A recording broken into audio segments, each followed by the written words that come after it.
All right, James Rayner, or as you know on Instagram, Fabulous James. Welcome to the Deangun podcast. It's such a pleasure to have you. We've been talking for a while now. It's been a long time coming, and you've made it. I'm super happy to have you here. And yeah, man, you can introduce yourself, give a bit of background. I know you've had a crazy place. You've been all over Nicaragua and in the British film industry. And yeah, man, tell us more about yourself and what you do. Firstly, thank you so much for having me here, man. I really appreciate it. As you said, this is a long time in the making. We've been talking for a long time on Instagram. And I've been admiring your work on Instagram for a long time. And then you messaged me saying, "Hey, man, are you ever in the UK? Like, I'd love to do this podcast." So I'm just happy to be here, bro, and experiencing your art. That's awesome, man. Appreciate it. So my name is James. I'm a magician and mentalist. I'm based in Dubai. I kind of work the seasons there, so I do kind of September till May, June each year. I've did a lot of traveling before then, and we'll talk more into that. We'll get more into that. Dubai is my home for the time being. It's a wonderful place for events. There's a lot of work there. A lot of really different styles of events, like corporates and boat parties and villa parties and all the rest of it. So it's a great place for doing what I do. So would you say it's a good place to go mainly for business or holidays as well? Yeah, I mean, it is a good place to go on holiday. There are so many people go there on holiday. I feel like a lot of people go there on holiday so that they can get pictures on Instagram of being in Dubai. Because the city itself is extraordinary. Like really, really extraordinary. It's an amazing city. What they've built in the last 50 years is really, really mind-blowing. I was living in Barcelona, and one of my friends who I used to live there with was over in Dubai, and she messaged me going, "Mate, what are you still doing in Barcelona? Seriously, like, there's so much opportunity in Dubai. You should really think about doing magic in Dubai." And then the pandemic struck, and I thought, it really is time to make a move. So I packed up my life into 3 bags. I got my residency, my work permit. I got 1,000 business cards printed, and I just started going into bars and restaurants and just asking if I can perform there, get my name out a little bit. And for the first few weeks, it was really difficult, mate. I'm not gonna lie, it was very, very hard. It was still the pandemic. You had to wear a mask if you stood up anywhere. Yes. And trying to perform in masks when you're trying to create a connection between people. I can't imagine, man. Yeah, that was very, very difficult. That must have been odd. And is that how so did you first go on holiday to Dubai, and then you pop in at all these bars and things and start handing out your flyers and start saying, "Look, can I perform here? Can I do things there?" It wasn't, I knew that I wanted to try and make it there. I love going to new places in the world and seeing if I can just make it and just to live there for a little while. I've done it in multiple different places, but Dubai, I thought I really want to see if I can make this magic thing work in Dubai, because it really is the land of opportunity out there. But I didn't go on the holiday. I went there with the full intention of moving there. Okay. But I'd never been there before. I'd only seen kind of videos and pictures, but I thought I'd just see if I can make this work. So I just packed up my life and I moved there in September 21. And as I said, for the first few weeks, it was really difficult. I was getting no bites at all. No one was messaging me or anything. And I was really wondering whether this was a terrible mistake. Yeah. And it was off the back of the pandemic. So I was literally down to my last 150 euros. Wow. Which in Dubai is not a good place to be. It's not going to go far, is it? It's horribly expensive, to just live there and not earn. But then I met a group of guys. I was just performing at a beach club called Barasti. I met a group of guys there who really opened up Dubai for me. They'd lived there for years.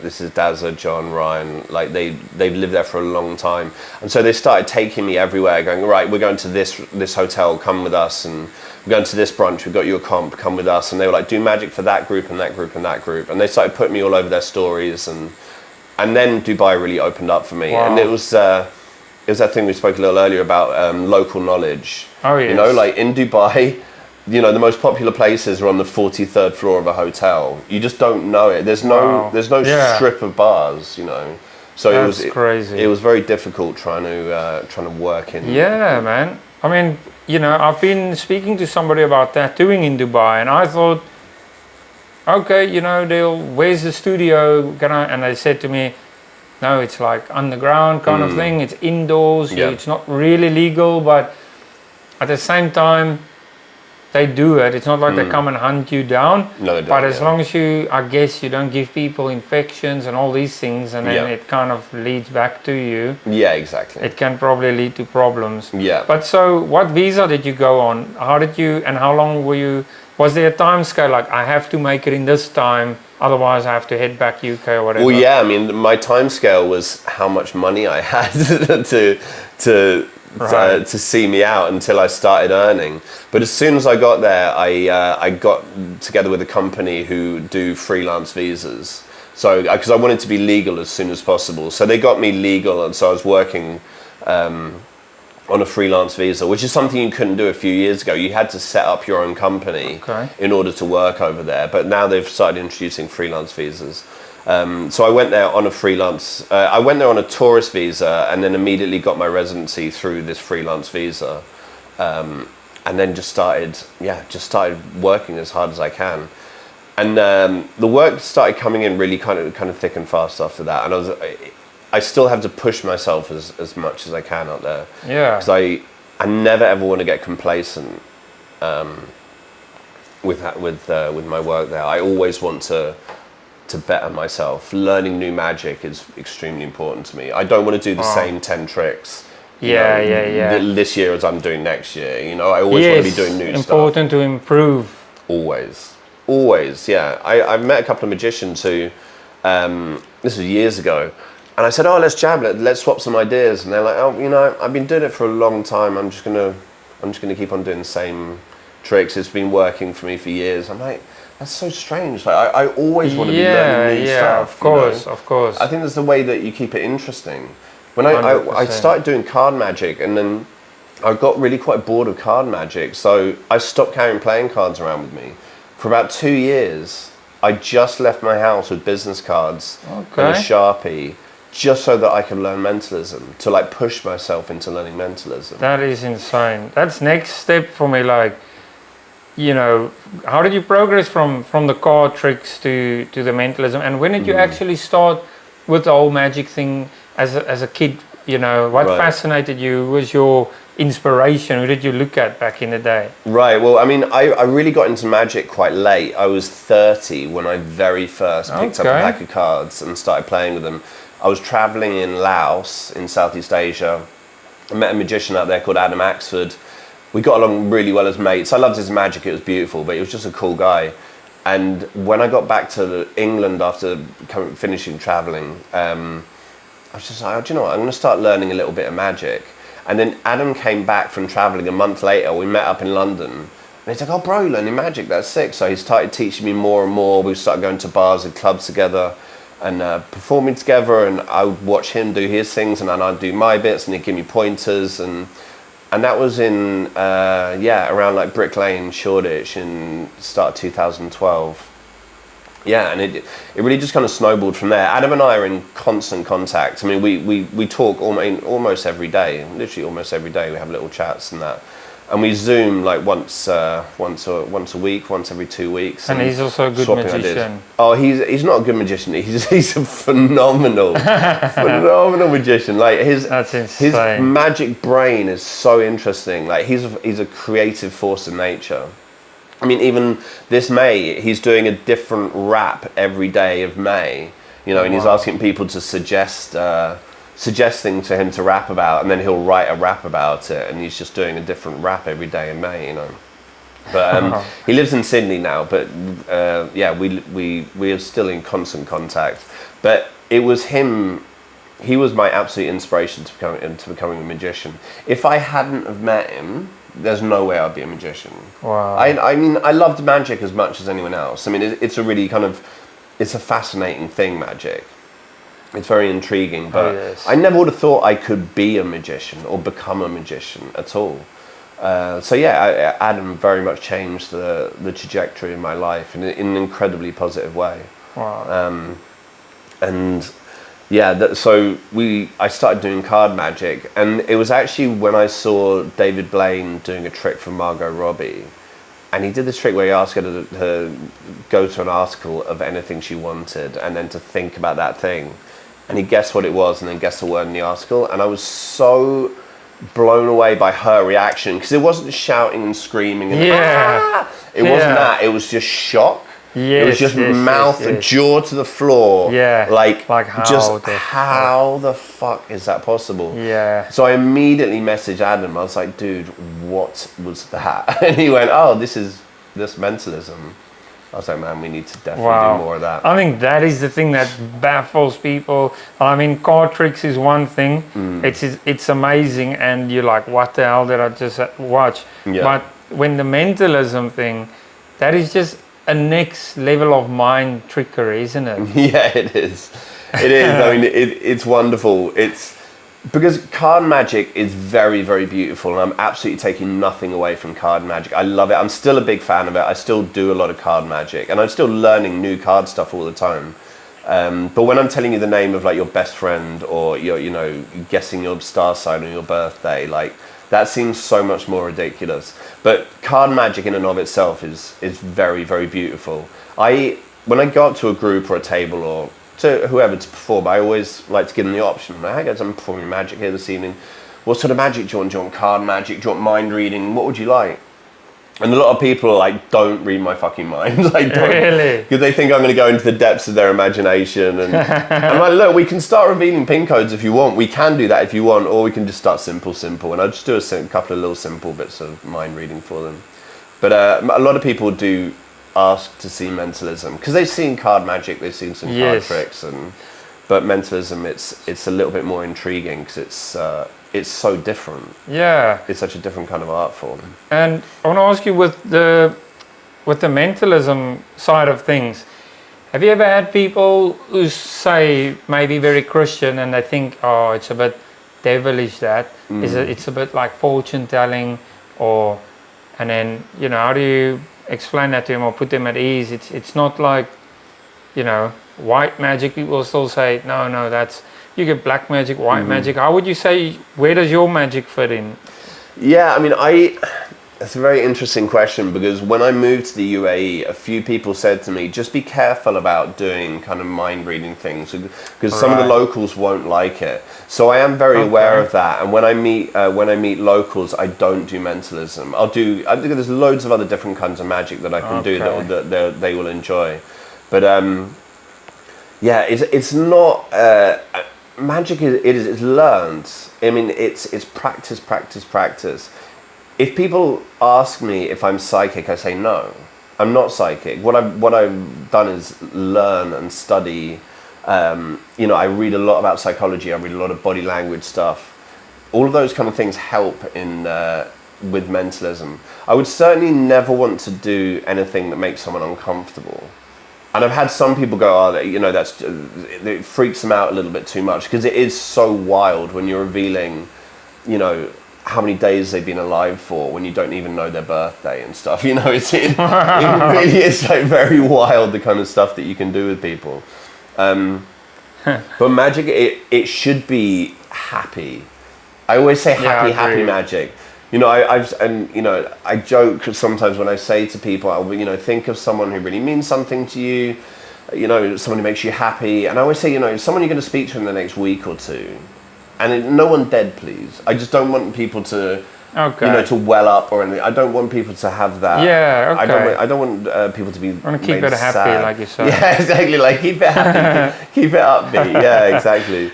So I understand that for some people it will be too much, but it's that thing of like gauging your audience. When you go up to a group, and this is only something that's done with practice with magic. When you've approached thousands and thousands of groups. Firstly, one of the hardest things in magic is interrupting people.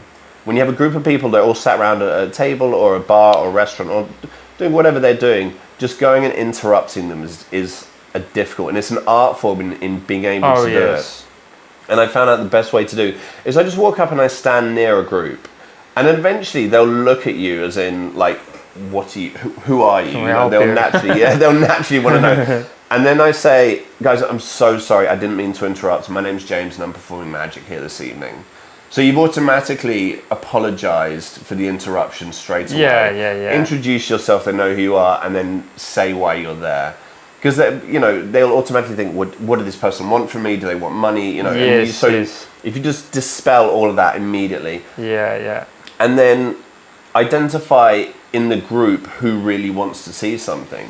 Because some people are going to be a little bit guarded. You may have an alpha who was, doesn't want the attention to go to someone else. Yeah. So immediately you can find that person and just put them at ease. Yes. And then I will do a quick opening trick of like 20 seconds. And then you can see the reactions of certain people in the group. Certain people will react more than others. Yes. And then you can do magic for those people. But I love bringing groups of people together. That's the lovely thing about magic, is the connections that you make between groups of people.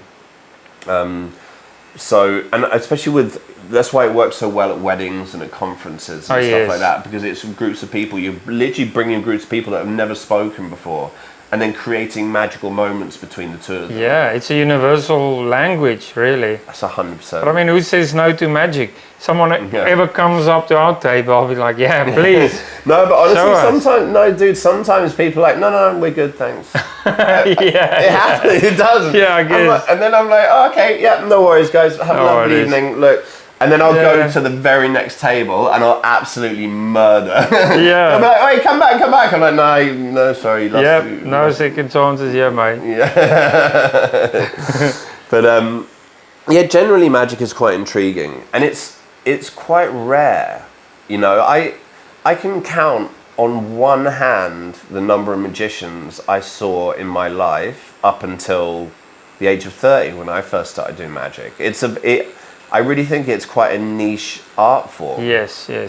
But yeah, no, some people, it does happen. Some people and the interrupting thing. If I'm walking towards a table and one person is telling a story and the whole table is engaged, I will go nowhere near that table. Yeah. You don't want to interrupt. You kind of know when to interrupt. Yeah, if a few people are doing chit chat, then you can go interrupt that group. But don't interrupt someone telling an amazing story and everyone's really deeply involved. Of course, and you kind of put them off before you even do your trick. Exactly, and that guy hates you immediately, understandably, as I would if I was in that position. So you just, it's just about being nice. Why do you think that is that? There's so little magicians, like you say, you can count them on one hand. Yeah. Do you think it pays too little? Do you think it's too difficult to learn? Or what? What do you think? Yeah, I mean, I just never thought it would be something that I could do. That was my only reason. Like a week before I met Adam, I never in my wildest dreams did I think I could do magic. I never thought it would be possible. But then I saw, he's a few years younger than me, Adam, and I was like, this guy can do it, and he's amazing at it. And so I started practicing. Now, I don't have a lot of patience with things in general in my life. I'm not the most patient person, but with magic, I'm incredibly patient because it is practice. You have to do things hundreds of times before you show anyone. You have to really work out the mechanics of what you're doing.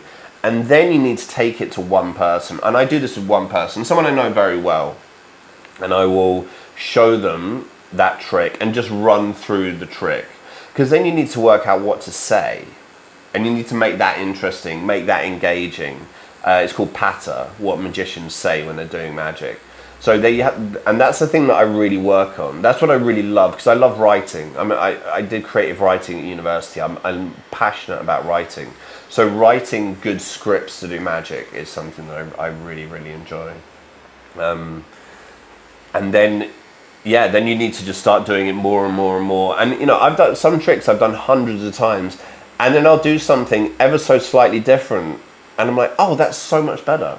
And I've done this trick 100 of times in a certain way, and I'll just change it ever so slightly, and it's better. It's very, very strange the way it works. These tricks that magicians do they all kind of just repeat the same tricks, or does every magician like yourself, do you come up with your own tricks, or is it a repeat of what somebody else has done through the years, or or do you have to kind of create your own thing? It's it's a bit of both, really. So there's definitely, there's hundreds of years of magic, of different methods that people have come up with, and those people who come up with magic, some of my favorite magic creators are genius level thinkers. The way that they think is so amazing. There's a guy called Assy Wind. I have to say he's my favorite. He's also David Blaine's favorite magician. He is just phenomenal in the way that he thinks. So the magic that I come up with, what I do is I learn a lot of different methods, and then I make routines from different methods that I've learned. That's what I really, really enjoy doing. But yeah, the people that come up with these methods, I haven't come up with methods like Assy Wind does, because he's an outlier when it comes to that kind of thing. He's just unbelievely phenomenal. So is he very, very back in the day, like old school, or? He is. He's performing in New York at the moment. Okay, so he's still alive. Yeah, very much so. He's around my age, I think. I would say he's. Wow. Yeah, he's definitely around my age. But yeah, just an incredible thinker of magic. There's another magician who Oz Perlman, who's a mentalist. Love his stuff as well. Just absolutely mind blowing what he does. And just again, just another creative force of nature, like the way that he thinks about mentalism and the methods that he uses. I love jamming and discussing it. So another thing I want to ask you, do you think there's some magicians that can only perform on television? Because, not to kind of put a damper on anybody, if you look at Chris Angel, I was really, really mesmerized by this guy. But then a lot of the things he does, it's a kind of questionable. Is it only camera tricks, or does he actually do that in real life, or is it just a setup? The woman split in half kind of thing, the cast, the people standing there, they're like all in on it kind of thing. Yeah. Because, I don't know, it's one thing if you do it maybe in the public where nobody knows you, and then seeing it on TV where it was a complete setup, cast, everything. Or do you think it's a bit, do you think it's still classed as a fair play magic? Like, I think, there's definitely stuff that you can do on TV that you can't do in real life. Okay. Same as when I do Zoom magic. So during the pandemic, like, magicians had to do Zoom shows.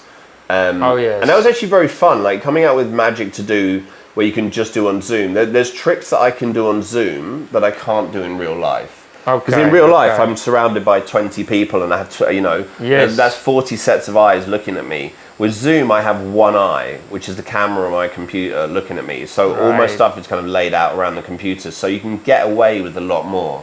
And I would say that's probably the same with. I've never done magic on television, so I wouldn't be able to. Not yet. I wouldn't be able to say would like you, that. If the opportunity arises, would you do that? Yeah, I'm always open to new places and new forms of doing magic. Absolutely. Just filming magic. Just filming stuff for Instagram. It's interesting. Trying to work out the dynamics and making it interesting and making it also look good. But you can definitely get away with more when you have control of what the camera sees and the edit. Yes, and all. Of course, you're going to get away with more, and you can do things that are absolutely incredible that you wouldn't be able to do in a completely live performance. Yeah. But that's the magic of movie magic, That's, yeah. David Blaine was also one of my favorite. In the beginning, seeing him on television. Dynamo, another guy. Yeah. There's so many amazing ones. Yeah, phenomenal. David Blaine, I used to watch him back in the day, and I loved. He was the one for me that kind of made magic cool. Because before that, magic was very much like bow tie, tails, top hat, pulling rabbits out of hats. That's the impression that I had from magic. And then he comes along in the late 90s and just walks around New York, no sets, jeans and a t-shirt, and blows people's minds. That's insane. And he was the first person to turn the camera around on the audience and not not have it just solely on the magician doing stuff. It was on the reactions of people. And whenever I film magic, I always say to people, look, put 20% of the camera on me and 80% on the audience, because it's all about the reaction. Yes. That's the fun part, is watching people lose their shit. Yes, Because it's such a strange emotion to go through to watch magic. You're trying to work out just how the fuck, you know. It is. It's a wonderful emotion, and so to be able to give someone that emotion almost on command as a magician, it's a really beautiful part of the job. Absolutely. Because you're giving someone an emotion that they haven't felt for a long time, and they may not feel again for a long time. A lot of people say to me, like, I feel like a kid when I watch magic. Yeah. And it's true. It's absolutely true. Because when you're a kid, magic is real. Magic is absolutely real. You know, Father Christmas comes and gives you presents at Christmas. You know, he comes down the chimney and gives you presents. Like, that's real. Or the tooth fairy. You know, you put a tooth under your pillow. Yeah. And in the morning it's gone, and there's a coin there. Like, that's real when you're a kid. But then you get older, and as you get older, you get wiser to the world, and you just lose that innocence of when the world is like absolutely made of magic. So what I do is I just show you something like impossible, like right in front of your eyes. And for the briefest of moments, it just takes you back to that time when you're a kid, when magic is real. And that's really the lovely thing about it. Yeah, that's a beautiful thing. Yeah, it is. So when are you going to do the one where you bury yourself alive? Oh man, the claustrophobia of that is so horrific. Like, honestly, why would someone do that? I think Mr. Beast did that the other day, you know, the YouTuber. Yes. I don't know if I can even watch it, man. Like, yeah, just the level of claustrophobia. Imagine if that fell in. David Blaine did that. He buried himself alive for 7 days, I think. Yeah, and he was underwater for days and days and days, all shriveled up. Yeah, and oh man. I mean, Blaine is amazing. And people were like, oh, he's just doing all these stunts. Yeah. So he started out doing close-up magic, and then he started doing the stunts, you know, standing on a pole or freezing himself in ice or holding his breath or anything like that. And then he went back to close-up magic again. And he did 2 specials called Real or Magic, and the other one is Beyond Magic. Now, those 2 specials are on YouTube, and I highly recommend anyone to watch them, because it's just David Blaine going back into doing what he does best, like close-up magic. He's going into celebrities' homes. He goes into like the Beckham's home. He does it for Johnny Depp. He does it for Harrison Ford, and he goes into their houses and does magic for them in their houses. So amazing. They are phenomenal specials. And can you share any memorable stories from your early days as a card magician, when you mostly did, you know, card magic? I'd never really done magic for anyone famous up until that point, or anyone notorious, but I'm a huge fan of drum and bass music. That's my real passion, is drum and bass music. And I saw that Chase and Status and Andy C were coming and playing in Barcelona, where I was living at the time. And these are very much my heroes in drum and bass. And I met the owner, the guy who was running the festival. I met him through a mutual friend, and he's called Paul Haslam. And I did a bit of magic for him, and he goes, right, you're going to come backstage and you're going to meet Andy C and Chase and Status and do magic for them. So at that festival, I got to meet like some of my absolute heroes in drum and bass. That's amazing. And I just did a bit of card magic for both of them, because I was only really doing card magic at the time. That was in 2018. Yeah, I was only really doing card magic, so I did card magic for Chase and Status on the stage after they just finished their set. That was one of the most memorable moments. And then I did some magic for Andy C backstage as well. And I walked out of that arena being like, I've peaked. I don't know how I'm gonna do anything beyond that, because they are literally 2 of my favorite all-time artists, and I managed to perform magic for them. So that was bucket list. Very, very much bucket list. And I said to someone a couple of years before, in 2016, my number 1 on my bucket list is performing magic for Andy C. I got to do that 2 years later. Wow. I mean, the doors that Magic opens, Dean, are wild. I mean, absolutely wild. That's amazing. So now my favourite thing in the world is performing for my drum and bass artists, who I used to rave to 25 years ago in North London. Wow. And I still listen to their music every day. I was listening to drum and bass on the way here. It's my favourite all-time music. So now being able to perform Magic for these people backstage at drum and bass festivals, it absolutely blows my mind. And seeing my favourite artists like lose their shit at this Magic is so fun. It really is so fun. I can imagine how rewarding that must be. Yeah, it's really wonderful. So the doors that Magic opens are very, very beautiful. That really is one of my favourite things. But yeah, doing card Magic for Andy C and Chasing Status, that was definitely a peak. What would you say is one of the key differences between card Magic and Mentalism? I mean, they're just different areas of Magic. It's like, you have illusion, you have close-up Magic, you have parlor shows, you have card Magic, you have mind reading, you have prop Magic, big prop Magic, cutting women in half and stuff. Yes. It's just different. It's different kind of types of Magic. I would say card Magic is a bit more the ability to manipulate a pack of cards. Sleight of hand, misdirection. Right. I would say Mentalism is a bit more performance heavy, and it's making it interesting. If I'm trying to read someone's mind and I'm going to ask them to think of the name of someone who really means something to them, I'm not just going to look at them and go, "You're thinking of Henry." That's not interesting. I want to make it an experience for them. Yes. And that's where that's where the kind of showmanship of Magic comes in more than I'd say with card Magic.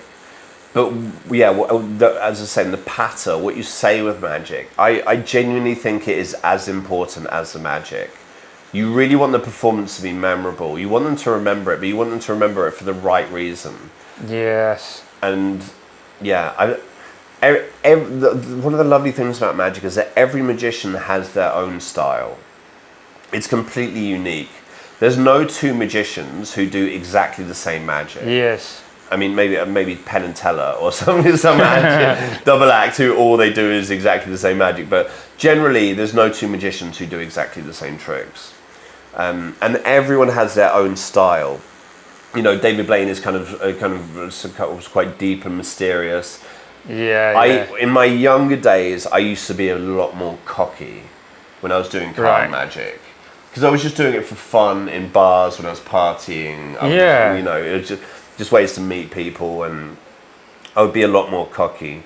Now I really just want to give people I want to leave people with like very deep and beautiful impressions of what that Magic was. That's great. That's what I really enjoy.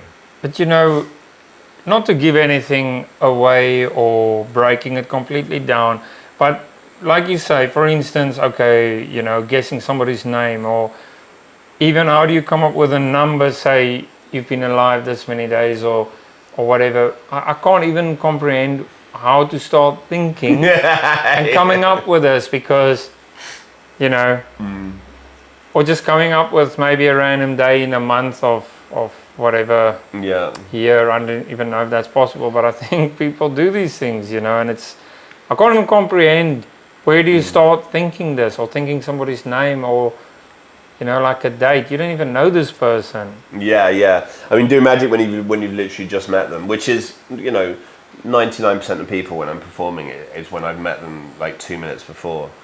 But that's the real challenge, is to do this. Do more difficult Magic with people that I don't know at all. Yes. That's why I stopped carrying playing cards around with me, because I was painfully comfortable at doing card routines, and I could do them to the point where I was feeling my boredom in my performance. Okay. And that's why I was like, I have to stop doing this. I have to when I get bored of doing a trick, I stop doing it. So I feel the boredom comes out in the performance. Fair enough. Yeah. So I just realised you have playing cards up there. Yeah, they're holding Man's Ruin. Man's Ruin. Yeah. One of my customers made it. She does all these embroidery things. She goes to all these trance festivals and stuff, like a hippie woman. And she made me that. We were talking about it, and when, on the next session, she just brought it to me, you know? Oh, that's so nice. Yeah, Man's Ruin, you know, gamble, woman, alcohol, drugs. Yeah. All in one picture. Yeah. I mean, I can't imagine the how can I say, the pressure on you performing for a group of people, and then I could imagine if I was in that position, I would stress, what if I do this wrong? Yeah. Or what if I don't get it right? And then it's like, oh well, okay then. No, very much so. Like when I first started doing magic, I was exclusively doing card magic, and my hands would shake violently when I was trying to perform for people. Right. Yeah, because it really is nerve-wracking. You're trying to show people are intensely like scrutinizing you and really looking at your hands and what you're doing, but then it's just practice. The more you do it, the more comfortable you get with it. That's why when I first started doing stage magic, it was so terrifying, because to perform, if you screw up in front of 3 or 4 people, it's fine, you know, you just do another trick afterwards, and if you've done a trick before that went well, then you fuck up and then you do a trick that goes very well, then generally they're going to remember the good parts, and they're not going to walk away going, that magician was shit, like, yeah, he fucked up. Yeah. But also, when you screw up doing mentalism, it actually, I feel it makes it more impressive, because it's showing how difficult it is. You know, it's like, this isn't card magic, this is not doing sleight of hand, this is mind reading, it's a lot harder. So, like, screwing up in front of people, it happens, it absolutely happens, and it still does happen sometimes. But you just try and negate it as much as possible, and doing everything you can for it to not happen. But when I did my first stage show in Dubai, it was a desert show, and I did this in front of about 150 people, and I did a half-an-hour show, and at the end, my final trick, it's one of the hardest tricks I know. It's you basically, I have a deck of cards that gets shuffled among the crowd, like 4 different people shuffle them, and then all the cards are shuffled together. I memorize as many as I can in 20 seconds, which is generally around half the pack. I give half the pack to one person, half the pack to someone else, and then they sort them so that the suits are all together, and then they come and stand behind me, and I correctly call out each one of the cards one at a time, and they just drop them on the ground as I'm calling them out until both their hands are empty.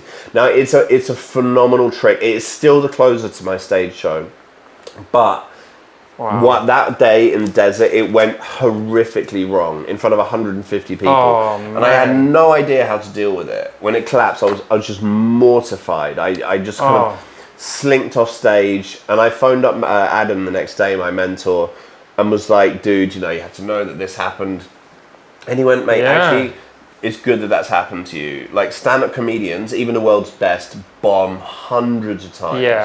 In front of big crowds. This has happened to you once. It happens, It happens. I think it happens in anything. The best spray paint in the world did a botched job, whatever. Butchers lose fingers. Yeah. It doesn't. It's about learning from your mistakes. And it's about learning from your mistakes. Exactly. And when I do my stage show, I tell the story of that. Okay. So then I'm like, and then I do that trick. Yes. I do that card trick. Yeah. Great. That's great, man. So what was one of the biggest challenges you faced when starting out in mentalism? Not getting it wrong. I mean, just like... That would help. Yeah, I mean... That's an interesting question, because it's so different to card magic. The biggest challenges were making it interesting for the person, and as I said, not just revealing a name or a da-da-da, like really taking time to make it a performance. And just like all the reading that went behind it, I really read a lot of stuff on body language. There's fantastic books on body language. Learning about micro expressions and stuff. Well, that stuff I've actually found very fascinating. I really love reading. I'm an avid reader. So just reading all these books on kind of psychology and body language, which was actually a real pleasure. But yeah, it did take its time, and it's just it's like anything. It's like when you first started doing ink. You know, you just have to learn the process, right? You can't just immediately dive in and correct, and think that you know what you're doing. Every time I perform for people, it's a new experience for me. Even if it's the same tricks kind of over and over again, it's different people, it's different reactions. I'll get different questions, different challenges. The one advantage I've had in magic is every job I've ever done is a people job. It's always been about people and dealing with people. And that has really, really helped. So I would say I'm good with people that I've never met. I used to, you know, I worked in the film industry for 7 years as an assistant director and a runner, then an assistant director, which is pretty much the same department. And you're getting people to do things all day. You're the coordinator on set. You're telling what departments we're filming, you know, what the shot is. You're dealing with like big actors. You'll be dealing with costume and makeup departments who are like very, very well known in the industry and have been there for 30, 40 years. And you're telling them what to do. You're like, can you do this? Can you do that? Can you take this actor here? Can you... You know, so just knowing how to deal with people was a very, very big advantage that I had. Do you think that's a skill that's learned? Because sometimes, you know, I think the more you avoid something, almost the more it becomes a problem. So if you don't like speaking to people, if you're going to keep avoiding it, it's going to kind of, you strengthen that almost, you know. But I think the more you speak to people, even though you don't like it, it becomes more comfortable, doesn't it? Yeah, absolutely, man. And when I quit the film industry and I did promotion jobs around the world, again, it was all people jobs. Walking up to people on beaches in Barcelona and Cambodia. Oh, yeah. Signing them up for pub crawls and boat parties. Then I ran a bike tour for a year and a half in Barcelona, where again you're just cycling around. It was a wonderful job, just cycling around my favorite city in the world, telling people like cool stories about the city. I love doing that. But again, you are entertaining a group of 15 people for 3 hours. You have to be like fun and engaging with people, you know, like so. Again, all those jobs, they're people jobs, and that really, really helped with the magic, I think. So what role did you have in the British film industry? And how did that affect your, you know, or lean towards your magic in any way? I started out as a runner. I was like a runner on film sets. So you're literally the bitch. You're making tea, you're walking actors to and from set. You're just kind of learning the ropes. So I did that for about 3 or 4 years. Okay. And then I became the third assistant director, which is the person who's in charge of all the runners. You're the first assistant director's direct backup on set. And he is the one that runs the film set. He does all the coordinating, and you're his backup. Okay. So you're telling all the departments what you're filming, all the extras, you're putting them in place, telling them when to walk around, again, telling them what to do. I loved the job, I really did, but it was just the hours were excruciating. Oh, yes. Mate, like sometimes, you know, I'd be waking up at like 4 a.m. to drive down to Pinewood, be at Pinewood at 5 o'clock to get 500 extras and 20 cast members through period costume. You'd film from 8 a.m. till 8 p.m. Then you get them all out of costume by like 10 o'clock. You get home by like 10:45. You're waking up at 4 to go and do it all again. Like, it's unbelievably exhausting. But the thing I loved about it was every day is different. Every single day on set is different. And it's interesting people. Yeah, it is interesting people. It's fascinating people. And watching people at the top of their craft, like doing what they do, was incredible. I mean, I started out doing kind of low budget British movies. The first film I ever actually did was a Nick Love film called Outlaw. And I used to love Nick Love films in university. Yes. I watched like Football Factory and The Business and... Oh, yes. I was with all my boys watching these films going, man, imagine meeting Nick Love and just like shaking his hand and saying, I think you make amazing films. And then I ended up doing work experience at his production company. I got to meet him, and then I got taken on a movie with him and lived in his house with him for 4 months as his So that's not like Mickey Mouse even. That's proper. It was crazy. I think I just peaked too early. I went right to the top. He was the one person I really wanted to work for, and in my very first job, I got to live with him. Wow, man. Yeah, he called me boy. I called him sir, and he called me boy. Yeah. And are you completely out of the scene now? I still keep in contact with some people from the film industry. I saw some people the other day from the industry, but I would never go back and work there anymore. Yeah. I would love to do magic at rap parties. That's what I would love to do. Okay. Which is a real possibility, but I spend so little time in England. That's the only problem. But I do still have a lot of love for the industry, and I do have a lot of friends who still work in it, and they are now doing extraordinarily well. Producing and first assistant directors. Yeah. It's an amazing industry, the film industry. As I said, every day is different. Every day you get new sets of challenges. Yes. It's very rarely boring, even if it's 2 actors in one room for a week. Yes. It's different dialogue, different costume changes. And then sometimes you work on things you're incredibly proud of. And then sometimes the shoot is horrific. Like, you can have a 2 or 3 month shoot where every day is pure misery. It's just long hours, the crew is really difficult, or the cast are really difficult, and it does make it a real trial. Yeah. But it was a real education working in the film industry. It was, for many, many different reasons. Knowing how to deal with people, working on Hollywood movie sets was wild. I was lucky enough, I got to do The Dark Knight. I did the Batman movie. I did Inception. Wow. I did Sherlock Holmes with Robert Downey Jr. and Guy Ritchie. I did Robin Hood with Russell Crowe and Ridley Scott. That's amazing. I got to do a lot of working on these. It was such an experience working on these films, but at the end of it, I just couldn't do the hours anymore. Yeah, man, that will take a toll on anybody, long hours. And was the pay all right? No, for the hours it really wasn't. Yeah. It just didn't add up in my mind, and I just after a while I was like, no, I just have to get out of here, and I kind of got my money together and went traveling for the first time, and I went traveling to Australia, New Zealand, then Southeast Asia. And it was in Laos that I just absolutely went, right, this is what I want to do for a few years now. I just wanted to do kind of party jobs and live in a different country. I kind of, my love of England had kind of fallen out a little bit. I wanted to go and travel the world. And so how did you end up running party bars or what in Laos, in Cambodia? Yeah, well, it was, Laos was the first one. I was meant to be there's a place called Van Vienne, where people get these tubes and they go tubing, they float down the river. And I was meant to be there for like 4 days, and I ended up staying there for 4.5 months.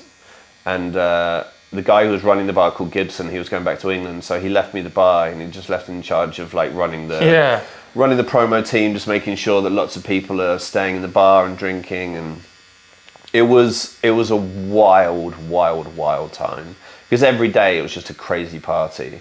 And that you're just employed there to have fun with people, just so that they enjoy their time there. Yeah, the longer tourists will stay in the bar, exactly. And the longest tourists stay in the bar, the more they're going to be buying drinks. So we would have a promo team of like 10, 12 people who, like girls, guys who are just there to entertain the customers, playing like drinking games with them, and it was a very, very wild. And you could drink and party as well. Yeah, just drink and party as much as we wanted. But when you do that every day, for months, there's no let up. It's every single day for months and months and months at a time, and that just became a lot. Yeah. I'm surprised you didn't turn to alcoholic by then. Well, to be fair, a lot of people did. Like the people who worked in those bars, there's still I know some of them still, and some of them can never ever touch alcohol again. I actually, after doing Laos and then Cambodia, Laos 2 seasons, then Cambodia for half a year, and then Barcelona for 1.5 years, and then Nicaragua for 1.5 years. That was almost straight. I took no time off then, and it was every day hammering it. And jeez. I ended up doing, just going, right, I have to stop this. And I did 4.5 years completely sober, like dry as a bone. Yeah. And I needed it. I really needed it. I was very much at the end of my rope. I was just very, very fucked up in Nicaragua, and I'd been there for over a year running party bars and sorry, not party bars. I was running pub crawls and boat parties and having the time of my life. But when you start going deep into those parties and with what goes around Central America, it just becomes too much, and you think you're handling it, and you're not at all. You're not at all. And a couple of my mates came out and visited me, and they were there for a month. And when they left, I was just devastated, and I went on this colossal bender. And then the next morning, I hadn't slept, and I was just fucked. And I phoned up one of my friends who lives in the town. He's called Chris. He's a wonderful Canadian guy. And I just phoned him up at 9 in the morning, and I was sat outside his hostel. I was like, mate, I'm fucked. I need help, really. So he, bless him, he woke up, he drove into town, and he sat down next to me, and he just looked at me and he went, mate, you're just absolutely killing yourself. And and it's terrifying. You just really need to just slow down. And he went, mate, just do 2 weeks. Have 2 weeks of no drink, no drugs. If you can do 2 weeks sober, still running your parties, at the end of that 2 weeks, if you want to have a drink, go for it. But just do 2 weeks completely sober, because your body really needs it. So I was like, okay, yeah, mate, from you 100%, I'll do this 2 weeks. So I did that 2 weeks, and towards the end of that second week, I started feeling so good, so clean, healthy. My mind is completely cleared up. And so I was just like, well, I'll just do a month. So then I did a month, and then I did 3 months, and 6 months, and then I did a year. And it just carried on, and then I ended up doing about 4.5 years, a completely that's amazing, man.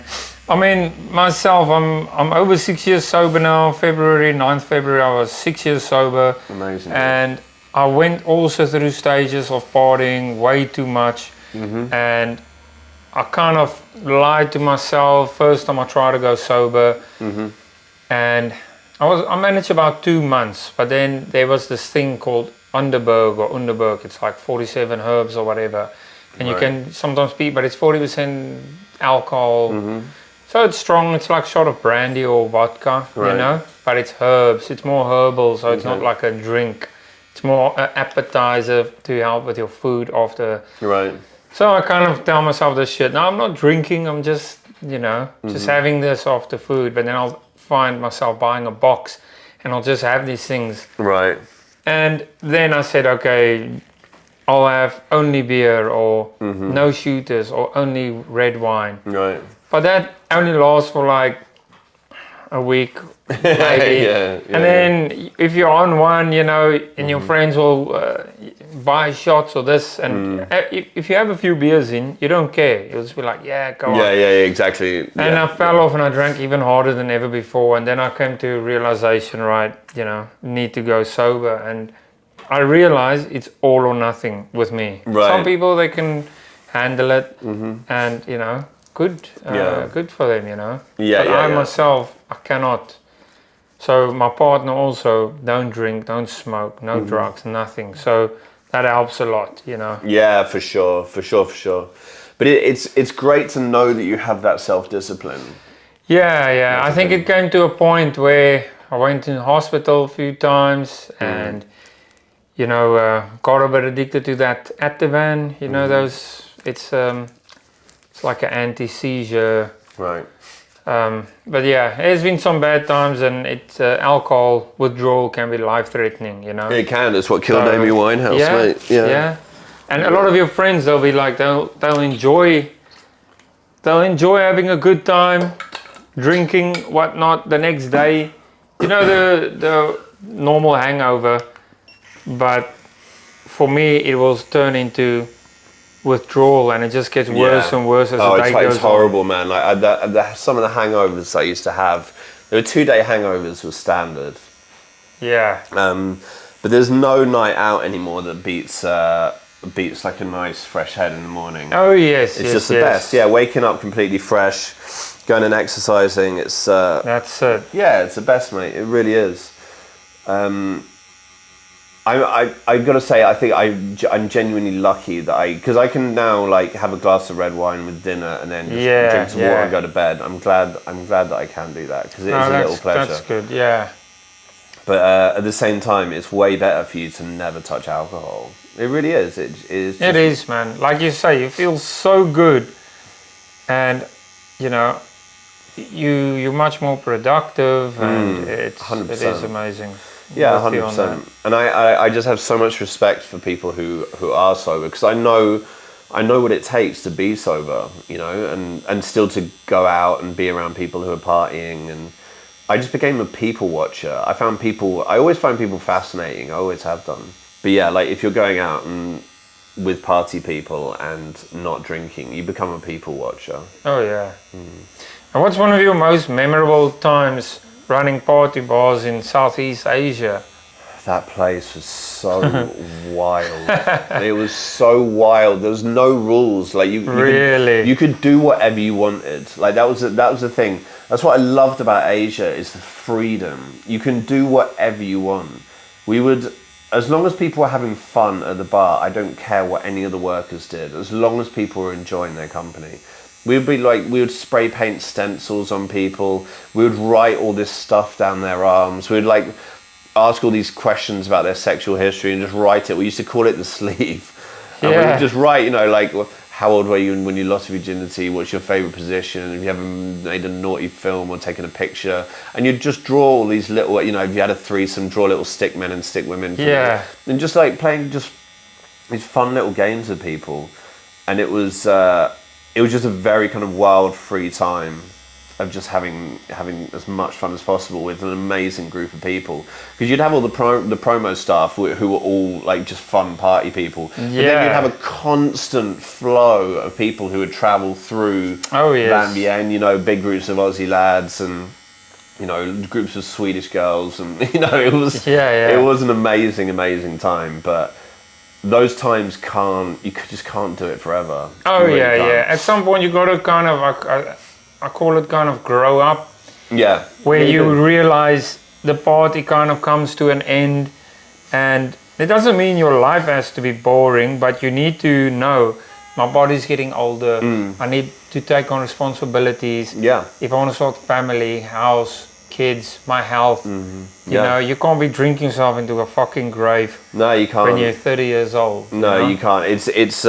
It's quite sad if people are still doing it when they're my age. It's And look, it's difficult for people to stop. I have a lot of people that told me straight away, man, how do you do it? I want to stop, I just can't, Yeah, I mean, I really feel for people who really struggle with it. We were talking about Bam Margera. Oh, yeah. It's like there are people who really, really struggle with that addiction and just cannot say no. I never went to AA. I never did any meetings or anything like that. I just went, right, I'm not doing that anymore. Yeah. But I always thought that it was just going to be a bit of a break for me. But yeah, it ended up being years and years. But I was definitely better for it, and I definitely needed it. I needed it mentally as well as physically. Yes. I needed to take that break, and I'm very, very glad I did, because I wouldn't have, if I'd carried on at the pace I would have died in Nicaragua, no doubt. And I believe you've also organized pub crawls and bike tours in Barcelona, right? Yeah. How was that? That was great fun, man. Again, it's one of the most beautiful cities in the world. Oh yeah, I've heard so. Have you been there? No, I've never been. Oh mate, you take Sam, honestly, when you have a little break and just go and check it out. It is the most spectacular city in the world. And yeah, our days were spent walking up and down the beach, just inviting people on a pub crawl. Oh wow. And then they would come out and party with us that evening. Just random people come and join us. People. If you're anyone from 18 to 30, 35, if you saw them on the beach, you just go and ask them if they want to come and party that evening and sell them a ticket, and then you'd see them at the bar later. Nice. We'd do 4 bars and then a club. And again, that was a really, really, really fun time in my life. And I did that for a year and a half. We were doing boat parties, and I was never actually meant to go to Barcelona at all. And I came back from Cambodia. I was going to go and work in Ibiza over the summer on a boat party. I'd been offered a job doing a boat party. But one of my friends who was already he was in Barcelona, and he went, mate, why don't you just come to Barcelona for like a month or two until Ibiza really kicks off? And so I was like, okay, that's a good idea. So I just went to Barcelona, and then just didn't leave for a year and a half. I just absolutely loved it, and I still do love that city. I love going back there. I'm going back there in a couple of weeks, just to visit some people. But yeah, and then I was there for a year and a half. Then I went to Nicaragua for a year and a half. And when I came back, I was sober. So I didn't want to work on the pub crawl anymore. Oh, yeah. So that's when I started working on the bike tour, which again was an amazing job, just for 3 hours. Yeah. Cycling around my favourite city in the world, telling people stories about... What the hell? So you know a bit of the history. You study a little bit of the history. Like in Prague, you know, you hire scooters. The guy will take you around. He'll be like, this was the first brewery. This castle was built through all these periods, Gothic and Renaissance and whatever. Yeah. And you just learn a bit, and that's it. Well, yeah, I mean, the guy who set up the bike tour company, he said, look, do you want to just start? I wasn't going to start doing this till next summer, but do you want to start doing it now? I was like, fuck yeah. So then I mapped out a route around the city where I wanted to take people, and then researched everything about all the monuments and about the whole history of the city. Like I loved art history at school. Like, I still do. I find it fascinating. And then I wrote the script for it. And then I learned it, which is something I haven't done since school, you know, like cramming that information in my head. And then like a week later, I started taking people on the tour, started taking 2-3 people. And then it grew and grew and grew, and I did that for a year and a half, just taking people. Wow.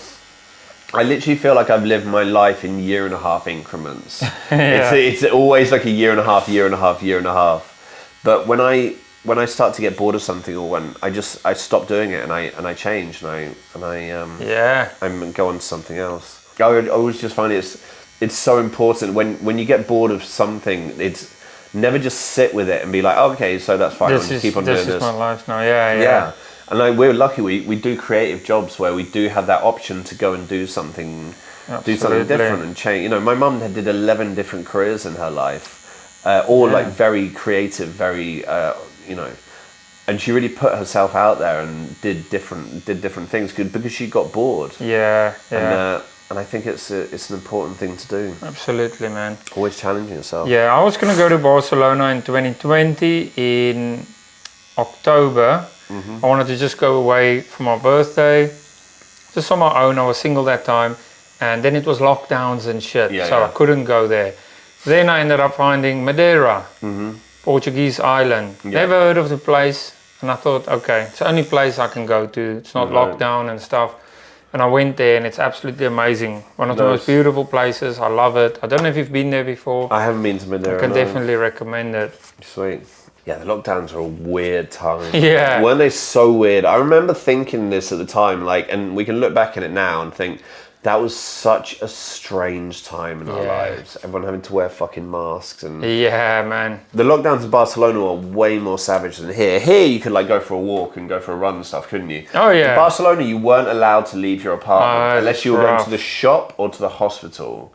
That was the only thing you could do, go grocery shopping or go to the hospital. Otherwise you got a €600 fine. On the spot fine. Crazy. Yeah, I was out every day. I lived close to the park. So behind me is like a forest. So I got on a mountain bike out in the forest, and I'm on my own, and I'm like, I'm not sitting in the house the whole time. I'm not giving anyone disease. I feel good. I just want to go out. The sun was lovely. Remember in the UK in May? Yeah, no, everyone said that. The sun was good. April, May was it was the best weather, and luckily I had a garden, so I could lay out and tan. People in London was a fucked shame. People in apartments and that couldn't get out either. Yeah. But so, was there any strange experiences you ever had in Barcelona? I'm trying to think back. I mean, because those years, you have to remember, they were kind of a blur. They really were. Like, a lot of it is a blur. It's getting up hungover, going to the beach, working on the beach, and... Yeah. I'm sure you met interesting characters all the time. Yeah. From all over. It was a very interesting job, and... But when my time to Barcelona was done, I was ready to leave. Yeah. I really was. I'd been there for almost 7 years, like on and off. Okay. And so I was like, nah, it really is my time to leave here now. Yeah, just so many characters, so many personalities going through that going through that city. It's still the most spectacular city in the world to me, and I'll definitely go check it out. I have a deep love and affection for it. I really do. It's very special. It is stunningly beautiful. Really stunningly beautiful. So where did you grow up in the UK then? I grew up in North London, Highbury Corner.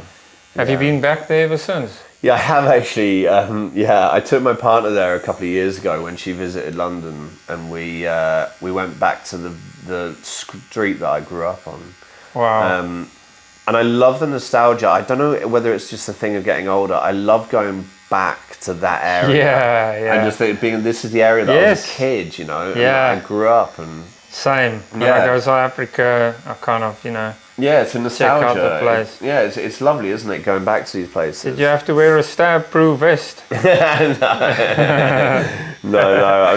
I think we grew up in different hoods, man. Yeah, for sure. I mean, the area that I grew up in, it used to be not nice at all. And then I remember, like, there's a big road called Upper Street, which goes from Highbury Corner to Angel.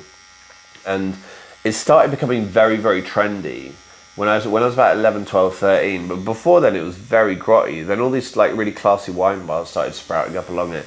And now it's, like, hugely affluent. It's like a lot of London. It's become very, very gentrified. The gentrification of the UK is really amazing, but I really noticed it in London. But that area, I will always have an affection for it. I always kind of plan a day in the summer when I can just go there and just kind of walk around it and just kind of soak up the atmosphere of my old area, you know. You do the same when you go back to South Africa? Yeah, I took my girlfriend to show her, so here's where I used to live, and yeah, it's, all the memories as a kid. Yeah, exactly. All the memories. Exactly, yeah. It's great. I think it's important going back to these places, remembering where you came from. Yeah, absolutely. Seeing where you've got, seeing where you are in your life now. And it kind of gives you a sense of appreciation for what you've achieved and where you've come from, like you say, and and looking back where you are now. Yeah. It kind of, it's nice to look back at these things, Yeah, I completely agree, man. Yeah. It's so strange thinking where I am now to where I was, like, when I left university, when I was like, all I wanted to do was work in the film industry. That's all I knew that I wanted to do. Yeah. And then just going and doing work experience of Vertigo Films, and then being taken on that Nick Love film, to now being in Dubai performing magic. Wow. It's such a wild, there's been so many increments in my life. It's so strange when you look back on it all. Yeah. And what are some of your most favorite places you've performed at? Performing in Ibiza was really fun. Really fun. Yeah, in the drum and bass nights, in the little VIP section, performing for the DJs is so fun. A lot of yacht stuff in Dubai, yacht parties. Oh yeah, I've seen your videos where you're on yachts and everything. Looks like a lot of fun. Yeah, performing at the Formula One, at the Abu Dhabi Formula One.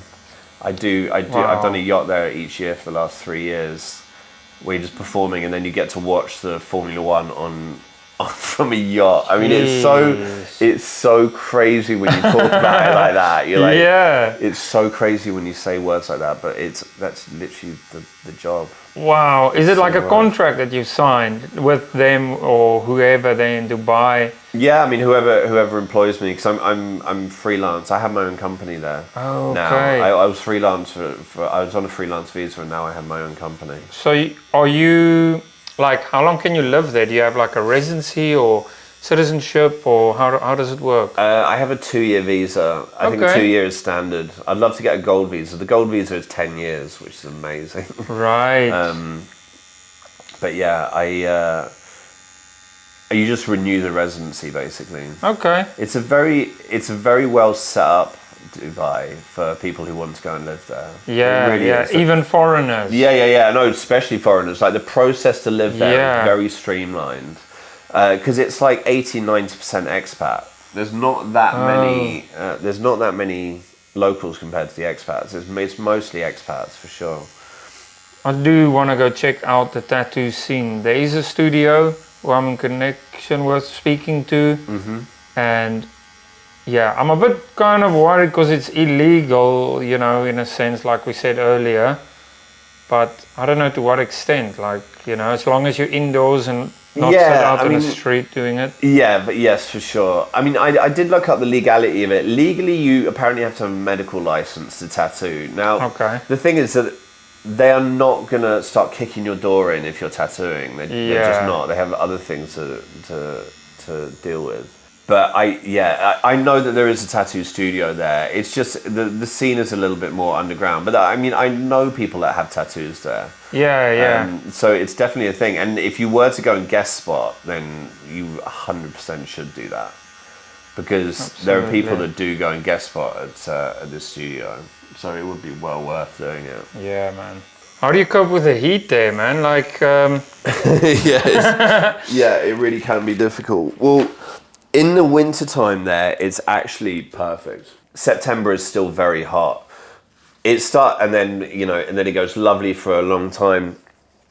April it starts to get hot again. May was hot. I was just leaving in May, and May was really getting quite hot. You're hitting like 35 degrees. But July, August, it's like 45 degrees every day and very, very intolerable. But the city is built for the heat. It's built for the summer. So you're going from an air-conditioned house to an air-conditioned car to an air-conditioned bar. Everything is air-conditioned. It has to be. So you don't really notice it that much. Have you been riding camels and all sorts there? No, I haven't done a camel ride. You'd think that would be your daily commute, being in Dubai, isn't it? Yeah, just take a camel around. More likely to take a Ferrari or something. There are lots of wild camels there, which is really nice. It's nice when you drive around the desert to spot all the wild camels. That really is sweet. And does anybody feed them or anything, or are they just on their own? I mean, some of them, like there are camel farms there, of course, and you can notice because they wear the saddles and stuff. Oh yes. But then you get you have like the desert brush. A lot of them, the wild ones, just live off the desert brush. They really survive on pretty much nothing. Yeah, what you're saying about Ferraris. I mean, the number of Ferraris and Lamborghinis. I mean, they're just not impressive anymore, like Lamborghinis. You see 10 of them every day. Oh, yeah. Yeah, it really is wild. Yeah, the money out there is really quite extraordinary. Are there any international performances that stand out in your memory? Would you say it's that one in the desert? International performances in what way? That stand out to you the most, somewhere in the world, and something about that performance you did stood out to you, whether it's the crowd or something that happened or the feeling you felt? I mean, just before I left, I did a stage show for Coca-Cola, for about 400 people from Coca-Cola. And that show, it went so well, and it kind of gave me a lot of confidence to do more stage stuff. Because I was always terrified of stage magic, because fucking up in front of 150 people is horrible. It's happened and it's horrible. So to get more confident with stage stuff, I think I will be doing a bit more of that. Working in Saudi Arabia, that was a real experience as well. Doing the kind of the after show of the golf tournaments there. Doing a lot of golf hospitality work. Those jobs are really nice. It's just different kind of jobs out there, man. Like, the variety in the jobs is wonderful. I do a lot of corporate stuff. Yeah, the corporate stuff, the yacht parties. Every event is different. That's what's so nice about it.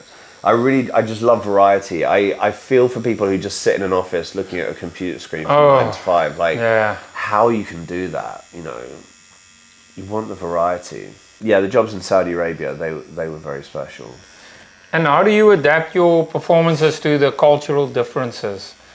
Yeah, I mean, because obviously everybody understands different. Well, what you're saying is a universal language is true, but also not.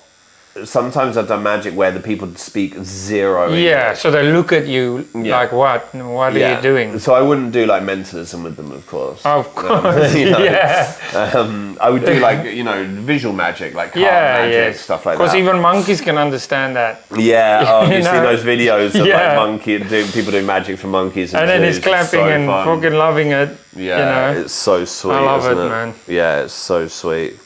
Isn't it crazy? Even animals, like a monkey, like a chimp, can look at magic and get it and it freaks them out. Yeah, absolutely. Yeah, I love that. Yeah, absolutely. Well, it just shows how similar they are to us, you know. Yeah, man. They have what, 98% of our DNA, you know. It's so similar.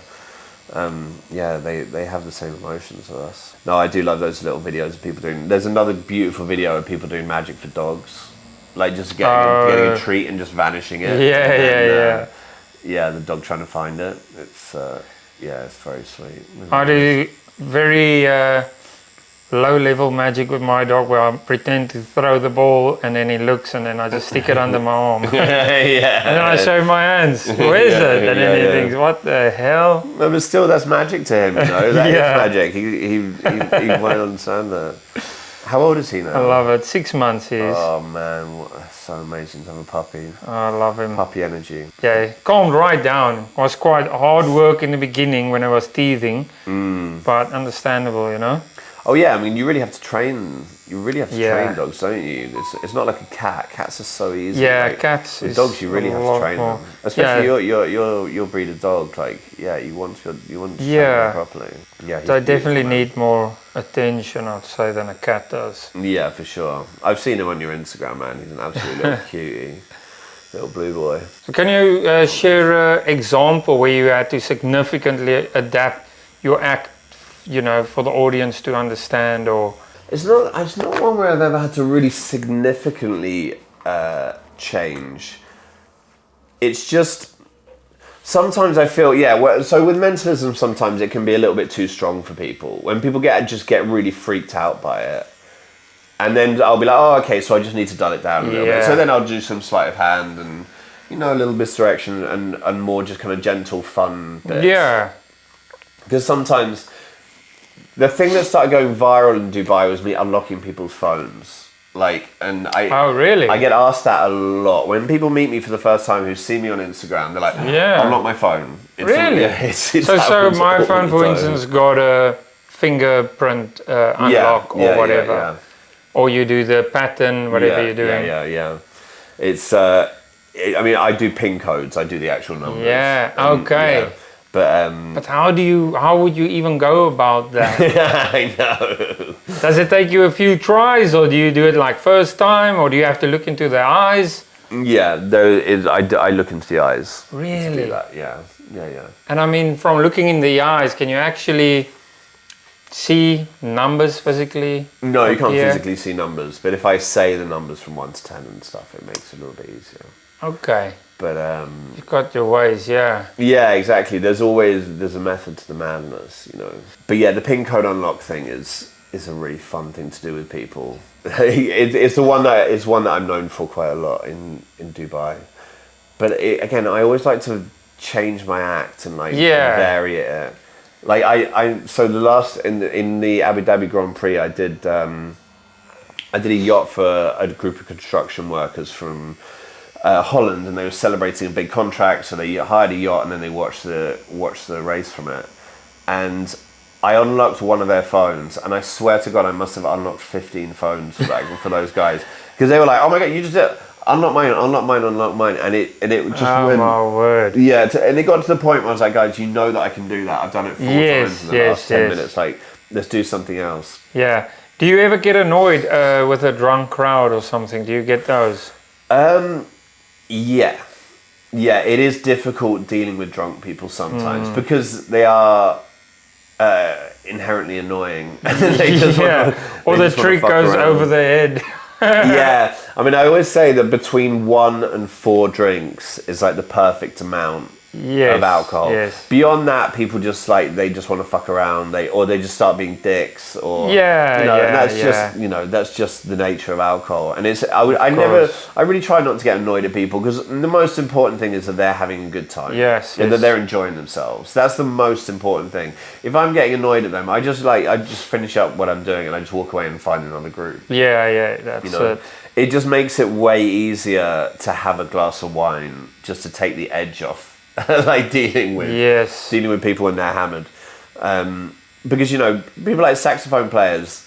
There are a lot of saxophone players in Dubai, and there are a few of them are absolutely unbelievable at what they do. But they don't have to socialise with people, because they've got an instrument attached to their face. Yes. So people don't have to, they don't have to deal with them and talk to people. Whereas with magic, you are constantly engaging with people. Yeah, that's right. Constantly engaging with people. What personal philosophies or beliefs guide your approach to magic and mentalism? I think it's just that thing of giving people the most beautiful experience you can. I'm a big believer in leaving people better than you find them. Yes, I agree. think there's people who I've met in my life who, like my mentor, Adam Axford, who's, meeting him changed my life in the most incredibly positive way. There are other people who I've met who've impacted my life in an incredibly negative way. Yeah. And I think it's really important to just leave people better than you find them. Leave people walking away from you going, I'm so glad I met that person. Absolutely. I think that's a good way of looking at things. You know? It really is. And I don't understand people who go the other way and leave such a negative impact on people's lives. I don't appreciate that kind of I think we can all feel guilty to kind of fall into this negative trap, because sometimes me and my girlfriend also, speak, and then sometimes I would say, or she would say, you know what, we moan a lot, don't we? And then we say, maybe we should stop talking shit, moan. We got a lot to be thankful for. Mm-hmm. Let's change our mind and get this negativity, because I get annoyed, you get annoyed, and then we talk about it, and then it's on you, like that energy, where you can rather speak good things, feel better, feel good, whatever, and let the negative shit go. Absolutely, man. And gratitude, practicing gratitude, being grateful for what you have is so important. Absolutely. The fact that we are sitting in a very affluent country with a roof over our head, we've had some good food today, and with good company doing this beautiful creative podcast. I mean, that's an incredible experience, Absolutely. And I woke up this morning so grateful for the opportunity to come and do something like this. And I think once you practice gratitude, you'll just be so much happier as a person. I met someone in Dubai, very, very early on in Dubai, who was just so kind of grumpy and not happy with her life. She was like a PA to an incredibly wealthy person. She lived a very good life. She had a free apartment, free car, and just was kind of just moaning a lot. And I said to her, it was a date, in the first couple of weeks of being in Dubai. And I said to her, I think you need to practice gratitude. You need to start being grateful for what you have, because you're obviously miserable, but I don't think you realize quite how good your life is. Yeah. And so to be able to practice gratitude is, I think it's a really, really important thing, and it's something I don't think people do that much. I think it's quite a relatively new thing. Yeah, people are still stuck in a rat race. Every day is just get up, race, run around like headless chickens. Yeah, very much so. Crazy, man. No, it really is. Getting up, taking the metro to work, sitting in front of a computer screen from 9 to 5, taking the metro home is a crazy way to live, in my opinion. Yeah.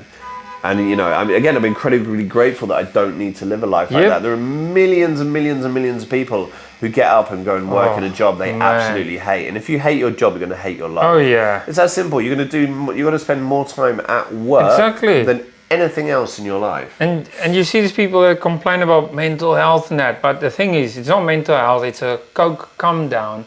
Maybe not in all cases, but if you live for the weekend, the money you get goes straight to the pub and up your nose. And Monday you feel like shit, posting on Facebook how your life sucks. And then you can't wait till Friday to do it all over again. You're gonna feel like shit. Of course you are. Yeah. So that's the thing, man. You gotta change these things, Absolutely, man. When I used to travel a lot, and my life was just traveling, a lot of people said to me, "Oh, I wish I had your life." And I was like, well, you can. You can, right? But there's a lot of sacrifices, though. Being away the whole time, Always trying to work in third world countries can be difficult. Oh, you know? yeah. So there's sacrifices you have to make along the way in order to live that kind of life. But if you want to live that kind of life, you can.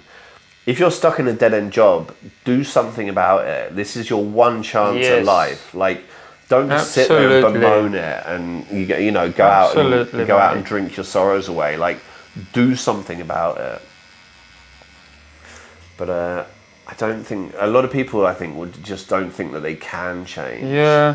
Which I think is a shame. So how do you stay inspired and motivated in your craft? Well, it's with when new magic comes out, or when I find that I can learn something new. You can never stop bettering yourself. Oh yeah. When it comes to doing what either any of us craft, do. really. Any craft, you can never stop bettering yourself. Yeah. So knowing that I can always be better. That's a big incentive. And I think we as humans, we like to push boundaries and test ourselves. And as soon as you're stuck in a rut, everything's boring. Like you lose interest in what you're doing.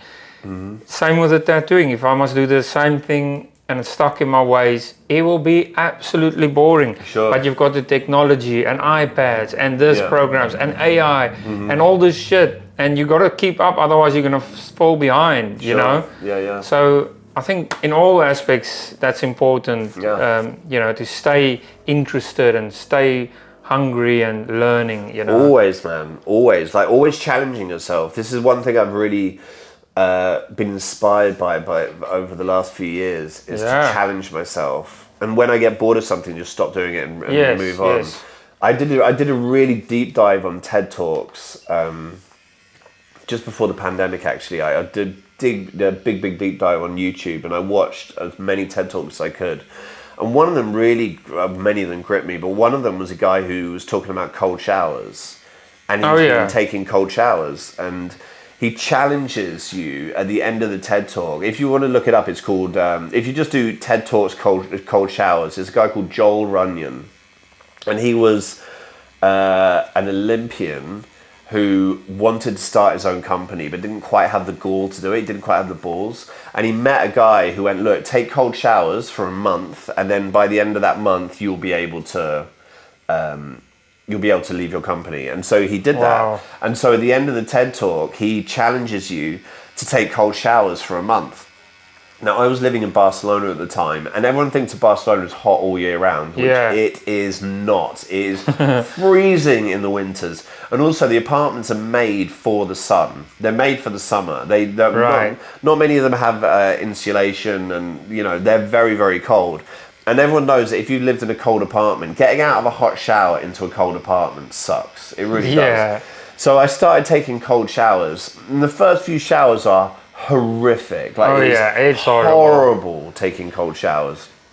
But then I got into it more and more, and just learning how to, just doing deep breaths and just kind of getting through the showers, knowing how to do these cold showers. And then getting out of a cold shower into a cold apartment, you're fine.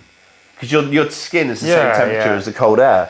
And I noticed that I was walking around all that winter in shorts and a t-shirt. Like, suddenly the cold didn't bother me at all. Wow. And so at the end of that month of having cold showers, I had a hot shower to celebrate, and after about 10 seconds I just flicked it to cold, and I've been having cold showers ever since. Really? And that was in November 2019.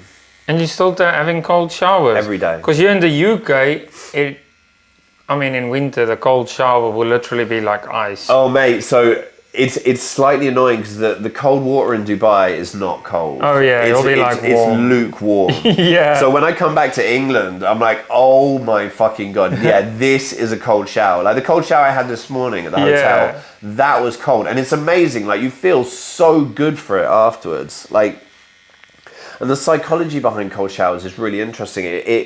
You're putting yourself voluntarily in an uncomfortable position. And an uncomfortable situation, and it just makes you better at dealing with uncomfortable situations in your life. It really does.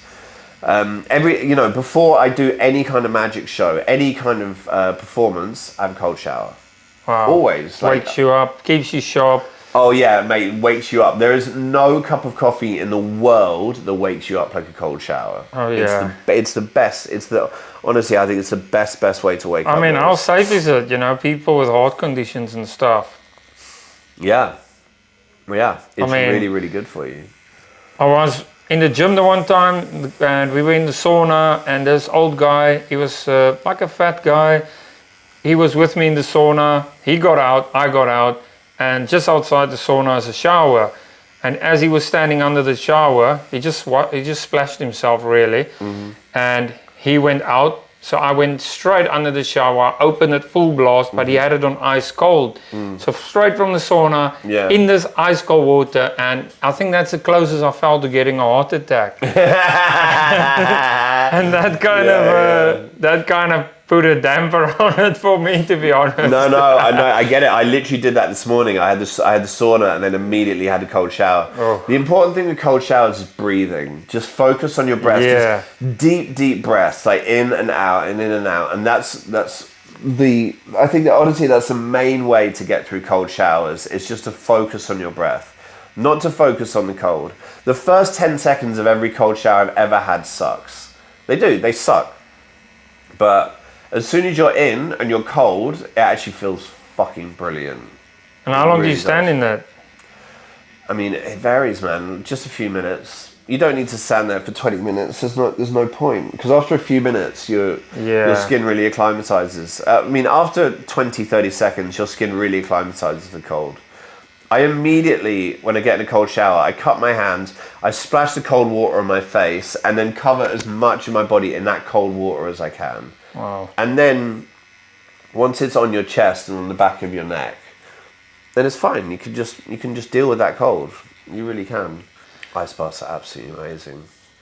It raises your dopamine levels so high and keeps it there for a long time. When you like do coke or eat chocolate, anything like that, it raises your dopamine very high and drops it off quite quickly. With an ice bath, it raises it high and then it levels out for a long time. It makes you feel good for almost a whole day, having an ice bath. Have you ever had ice baths? I've not had an ice bath. I've swam in the mountains, waterfalls. The water's pretty cold. I don't know, have you ever been in a waterfall like in the mountains? It's pretty ice cold. Yeah. No, it definitely is. Yeah. Oh, I love that. So, what is your future plans and goals as a magician and a mentalist?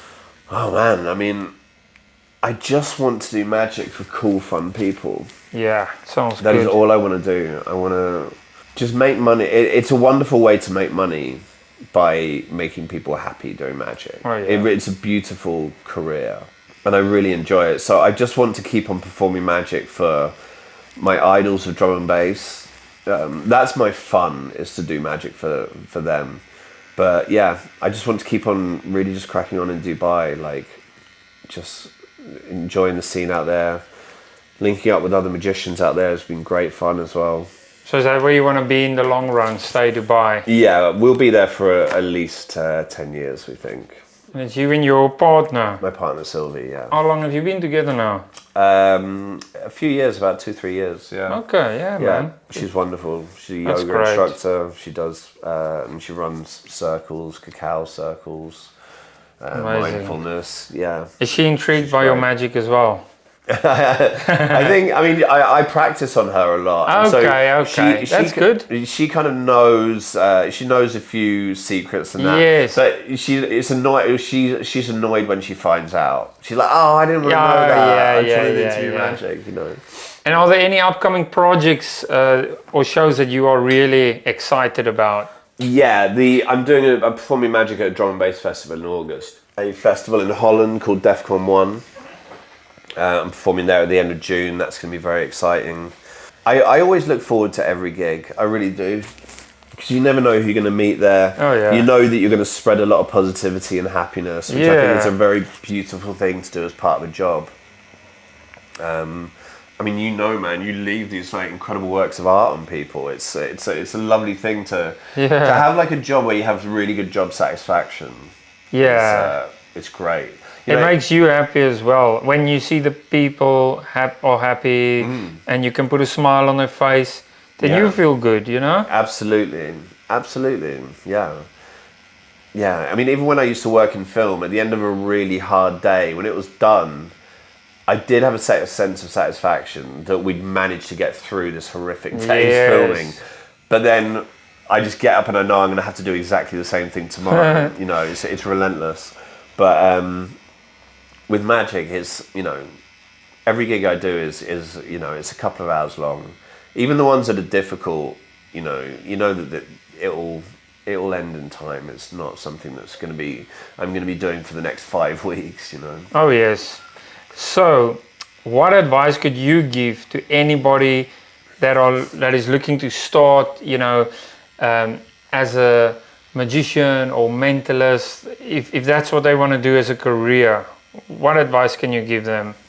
I would firstly say it's never too late to start. If you think it is, it's not. Like, as I said, I very, very first picked up a pack of playing cards when I was 30. I never thought I'd be a magician before then. And then also just find the area of magic that you want to work with, and try a few little bits. You know, try card magic, try mentalism, try sleight of hand, try sponge balls, try different things and work out what you like to do. And also just be patient with it, because no one's an amazing magician in their first week or their first month or even their first year. It really does. It takes time. It takes practice.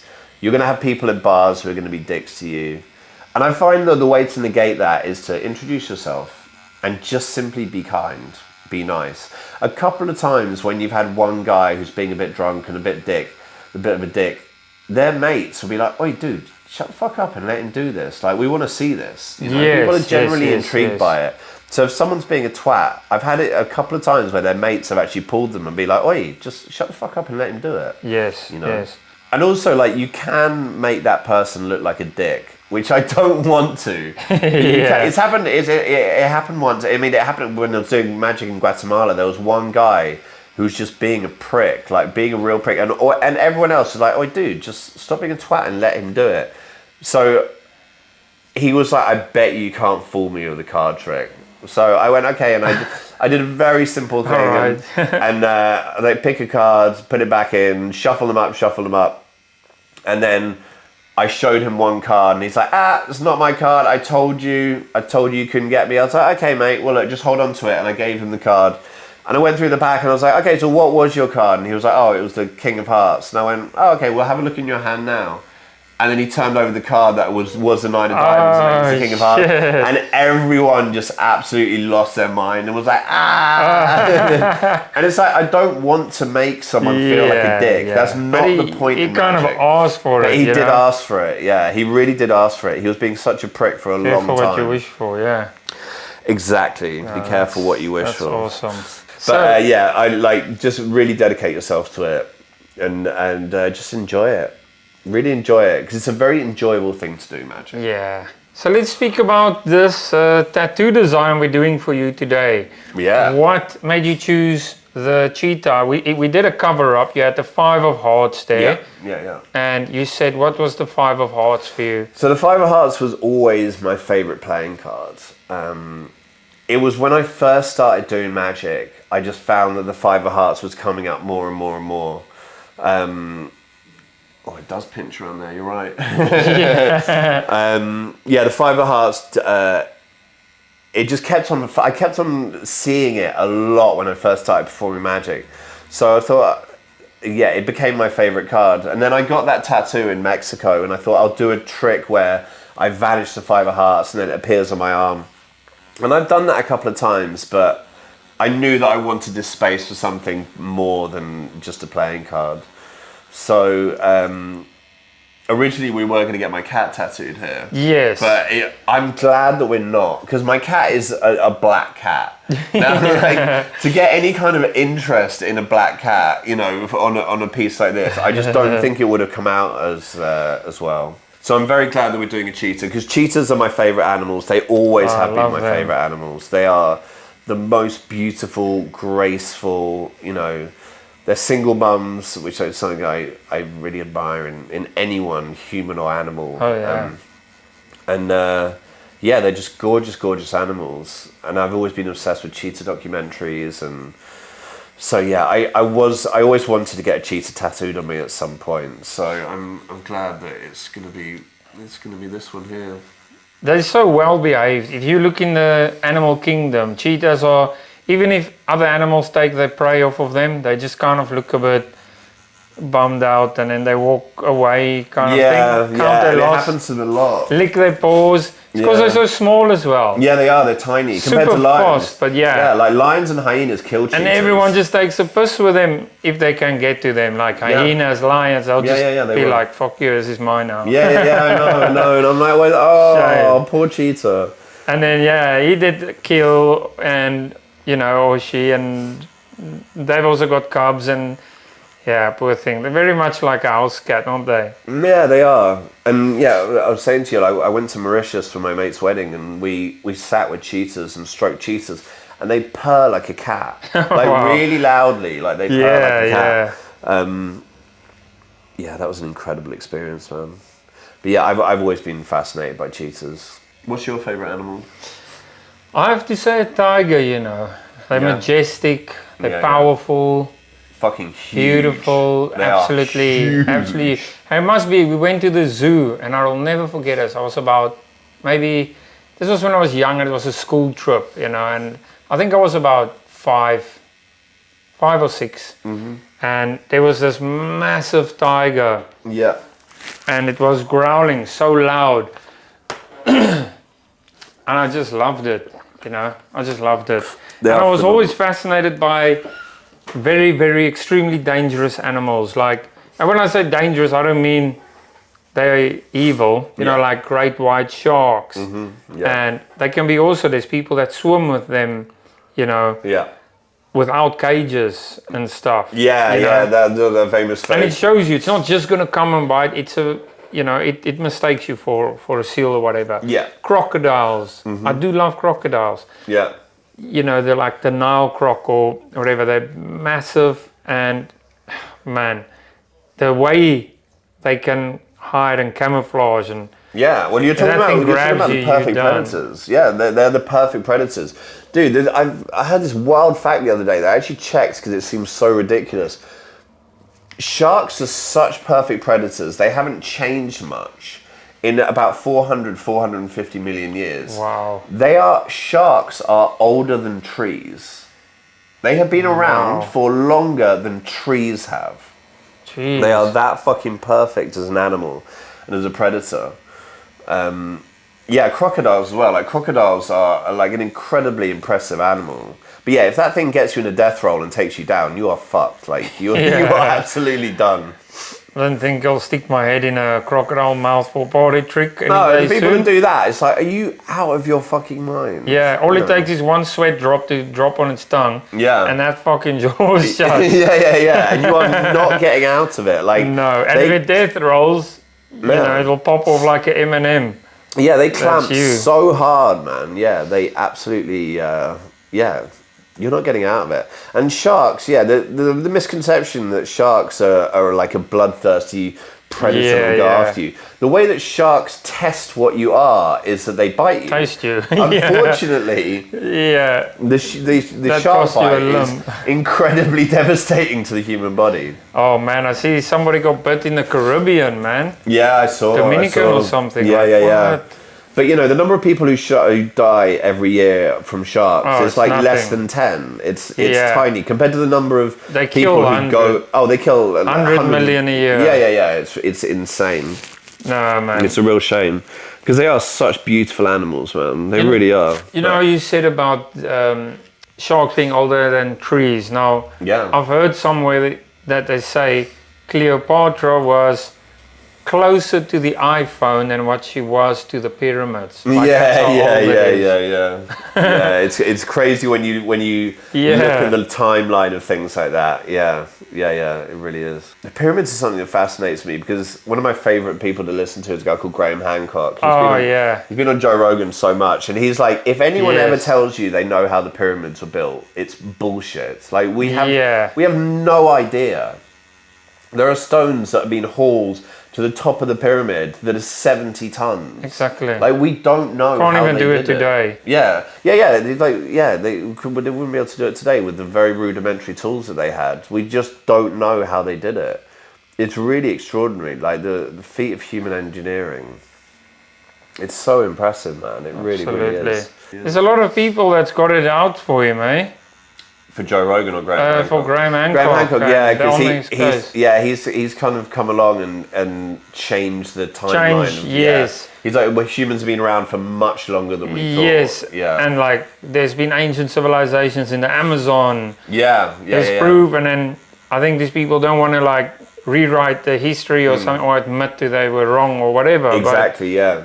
Well, they found it now. They found these huge cities under the Amazon that were there, word. And these cities had like 20 million people in, and they were full cities. Full cities, and early Europeans came across and saw these cities, and then gave them colds, gave them the flu, and it killed off most of these colossal cities. And then they went back to Europe. They told people about it, and then the people came back, 50 years later.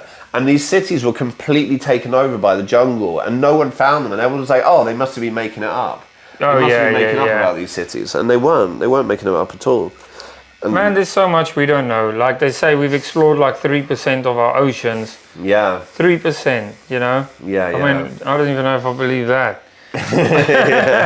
You can't believe anything. Yeah, I know. It's so true, man. There's so much of the planet to explore, man. I mean, even as a traveler, like I've seen so little. I like to think that I traveled the world for many years, which I did, but I've still seen so little of it. I've never been to South America. I'd love to go and see South America. Yeah. But I have friends that have done South America for 2 years, and they're like, we haven't even scratched the surface. Yeah. Are you ever deterred by, cartels and things like that in some of these countries? No, I mean, we're going to Mexico for 3 weeks in July, and I just think you can't not go to places because you're worried. Yes. I was in Honduras and El Salvador. I've driven through them where there've been bodies hanging in the street from the protests and the upset.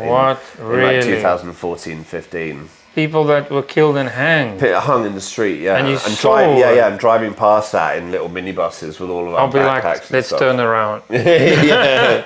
No, like just keep going, just get through it. Oh my word, I don't know about that. Oh, yeah. Is it just the part you're going through and okay? Yeah, you're just going through on a minibus. You're not like getting out. But they're not like coming for you. That's the kind thing, of thing. Yeah. Like unless you're wanting to actively get involved with the cartels, there's no reason for them to want to do anything to you. So. Wow. Did it not bother you?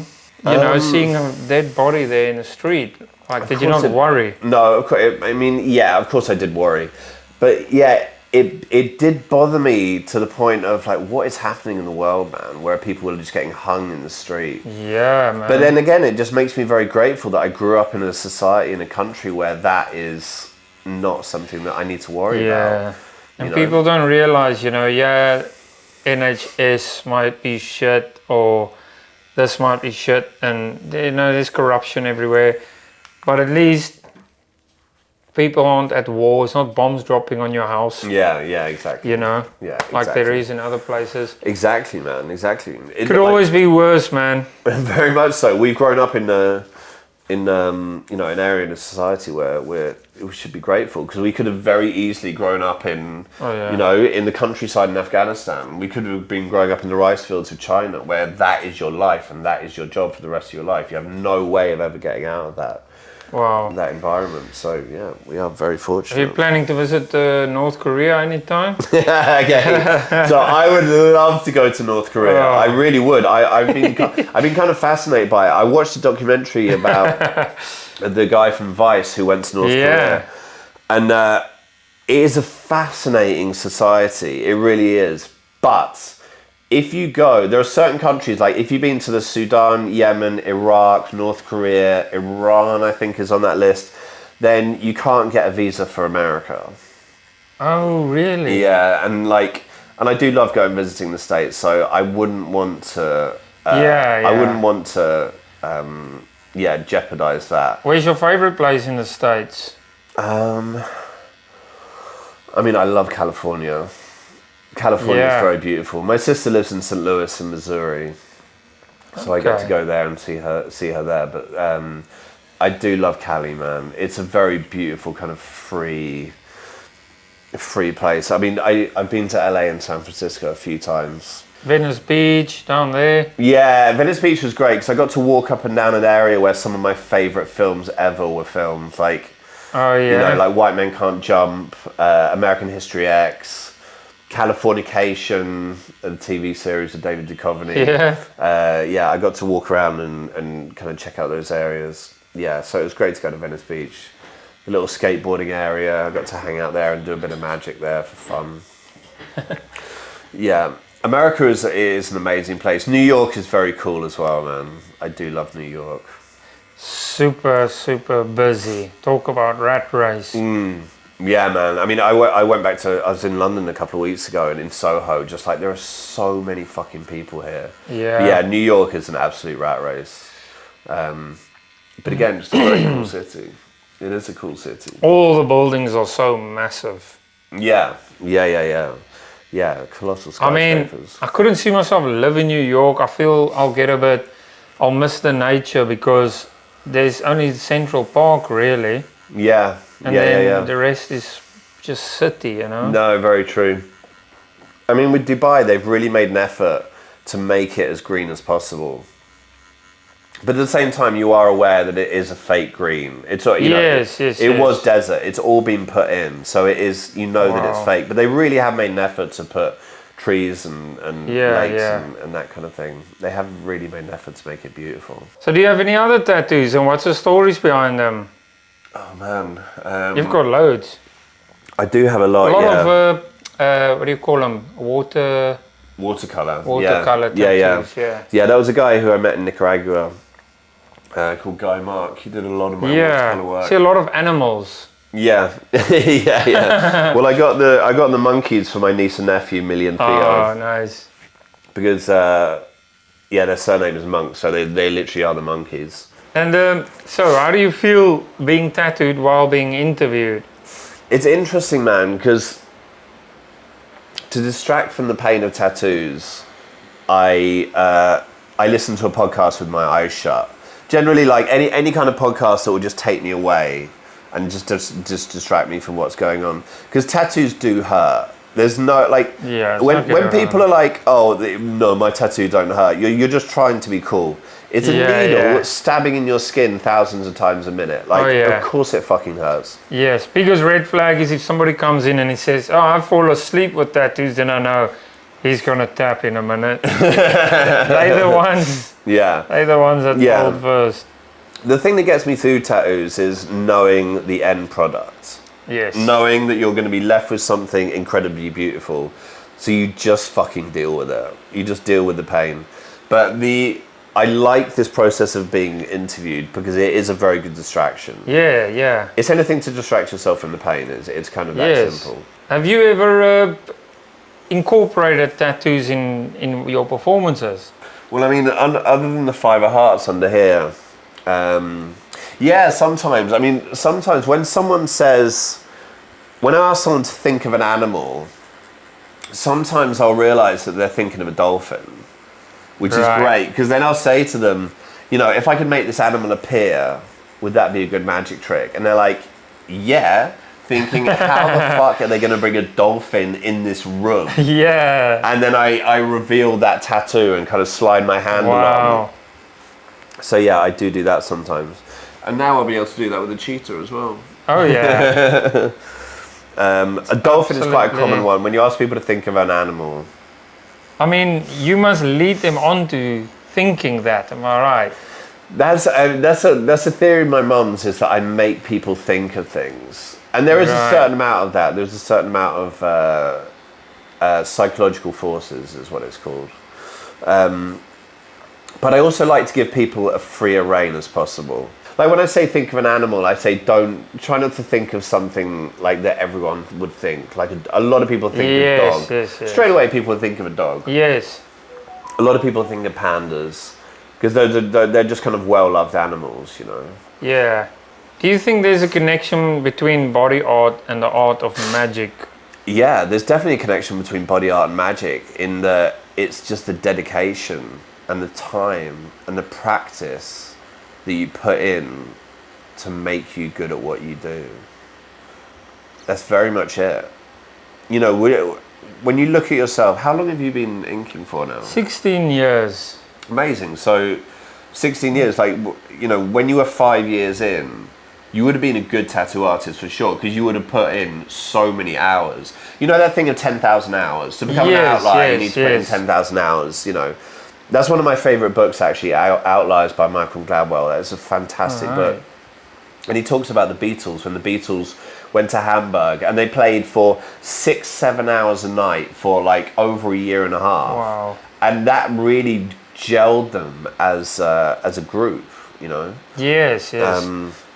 I actually went on a Beatle tour in Liverpool. Oh, really? Yeah. Well, to see where they grew up and where they played and stuff. My friend was banned from England because he overstayed here, and he went to South Africa. He got married here, went to South Africa to have a wedding for his mom so she could also experience it, and his family. Right.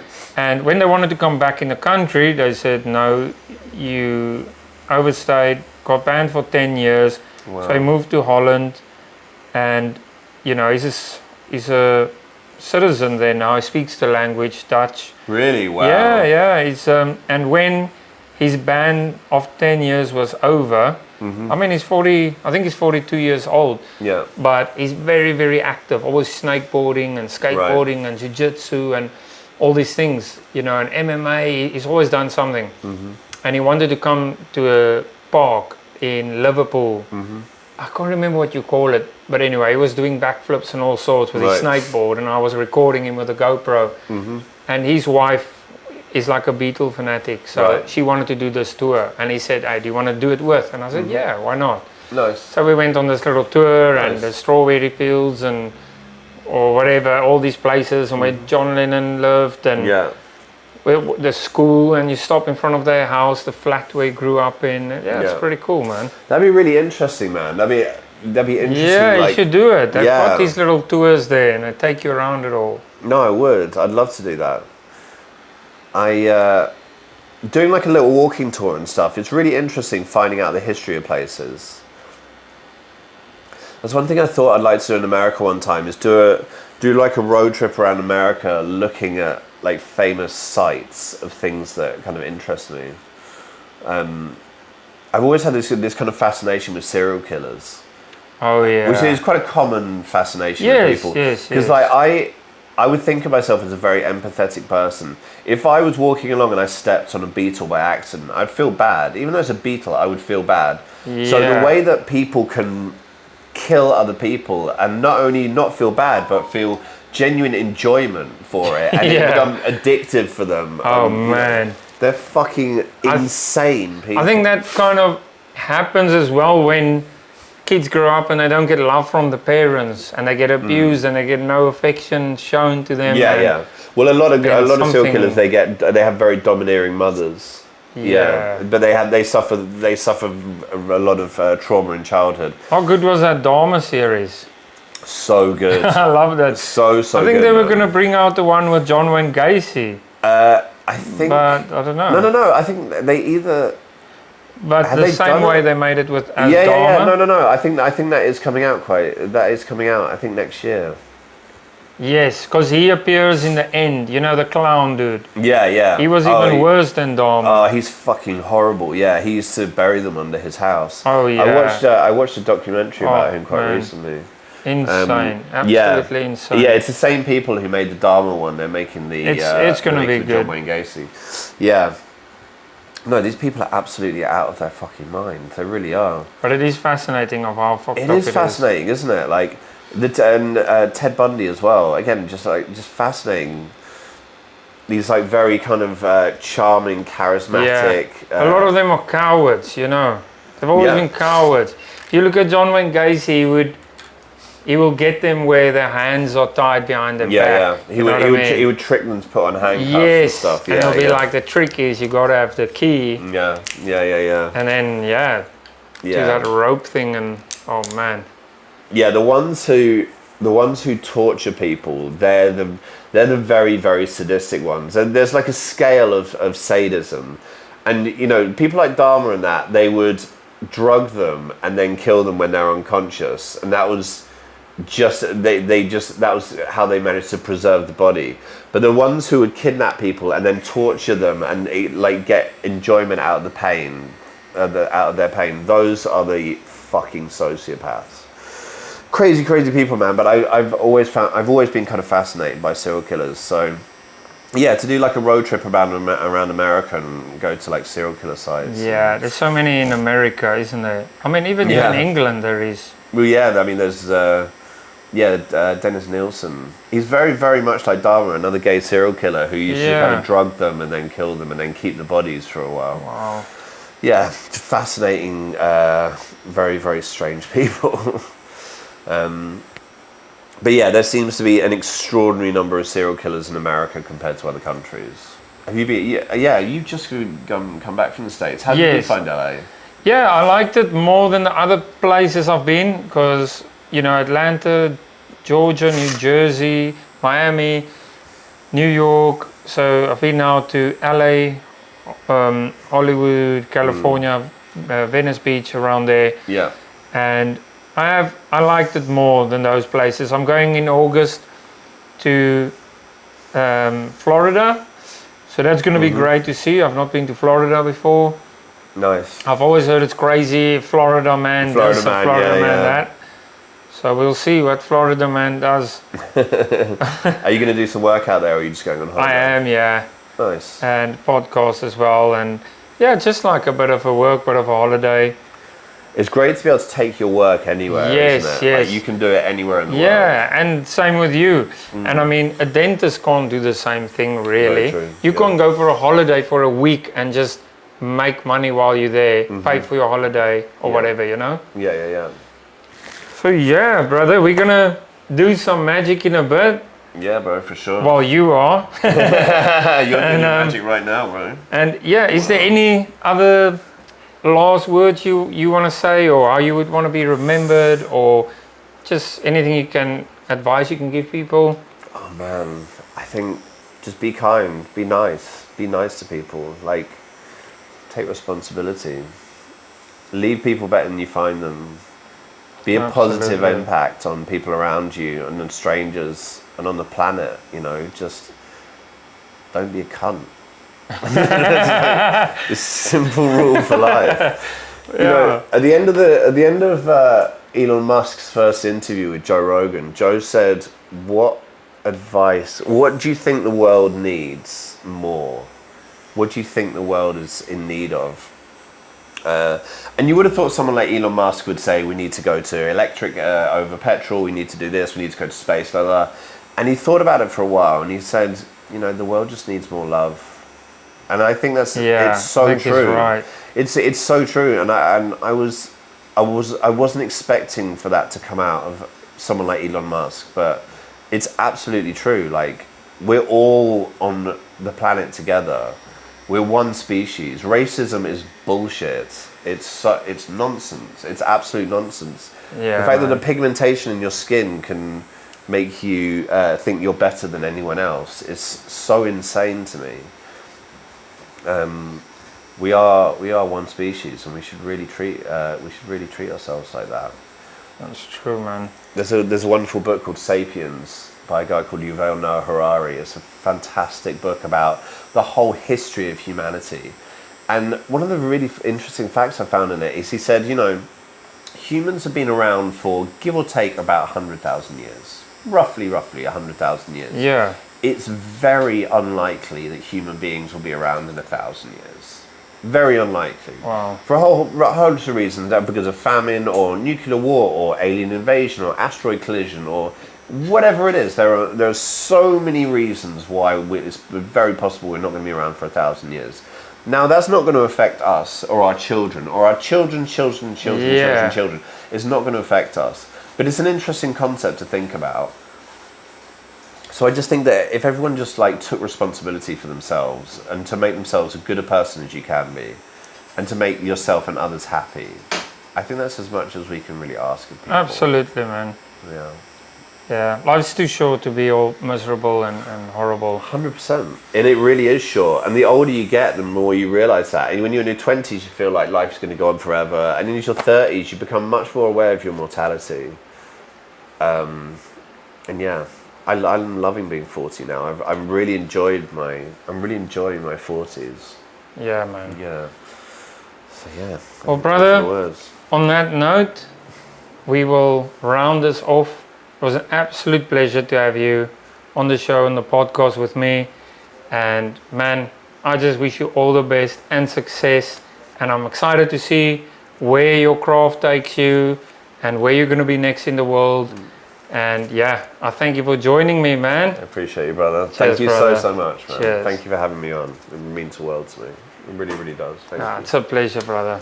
So I'm going to do 3 bits for you guys. Three different kinds of tricks. The first one I wanted to do was just a simple kind of close-up kind of magic trick, like an introduction trick. And as we're in a tattoo studio, Sam, just hold your hands up flat here, just a little bit further apart like that. One of your hands, wiggle the fingers of one hand. One hand, just wiggle the fingers. That one, okay, just drop that hand down then, that's perfect. Now that one, close it, keep that closed. Can I borrow your hand, Dean? Sure. Just like that. Now, you already have a couple of tattoos on your hand, but I'm going to give you one more. I'm just going to give you a little heart. There's a lot of love with you guys. You're a beautiful couple, man. Look, Sharpies are permanent markers, but if I was to just pick up a heart like that and drop it, Sam, on your hand. Yeah. Open your hand slowly. Have a look at what you're holding. That's really crazy, isn't it? That's awesome, man. That's really cool, isn't it? That's a fun little kind of intro trick I like to do with people, man. Yeah. No, that's really cool, man. I have a prediction here. Dean, can you hold on to this, please? Yes. And just hold it in your hand. Don't have a look at it just yet. Okay. Guys, I'm going to tell you what I wrote on that piece of paper. It's an item that you can buy in a shop, in a grocery store. In my notes section on my phone, I have a list of 100 items, and I've numbered them from 1 to 100 on a shopping list, okay? So I want you guys to make up a 2-digit number. That'll be a number from 1 to 100, essentially. Okay. So if one of you does the first digit and one of you does the second digit, I don't want to force anything here. So who wants to pick the first digit? Who's going to do the first digit? You can go. So Sam, you're going to do the first digit. So what would you like as the first digit of the number? 2. Okay, so we're in the 20s, yeah? And then what would you like for the second digit? 9. 9, okay, so together you made up 29. Are you happy with that? Yeah. Do you want to switch it so it's 92? I mean, you know, it really is, it's entirely up to you. Now, where's my notes section? Okay, here it is. These are all these lists, they all got to 100. I wrote out like the most visited cities in the world. You can see they're all different, right? But we're going to go into the shopping list. It actually took me forever to think of 100 different items. Apple, orange, milk, sugar, eggs, banana, beer, pizza, chicken, hair gel. 29. Have a look and see what that is. Lollipop. Now, can you agree that if you would have picked any other numbers, you would have landed on a different item? On a different item, yeah, I mean, I was scraping the bottom of the barrel, printer ink, shrimp, shoe polish, down the bottom. But you wanted 2, you wanted 9, so you made up 29, which is a lollipop. Now, I gave you a prediction. I wrote this out when I was back at the hotel. Can you just have a look and see what I wrote on that piece of paper? All right.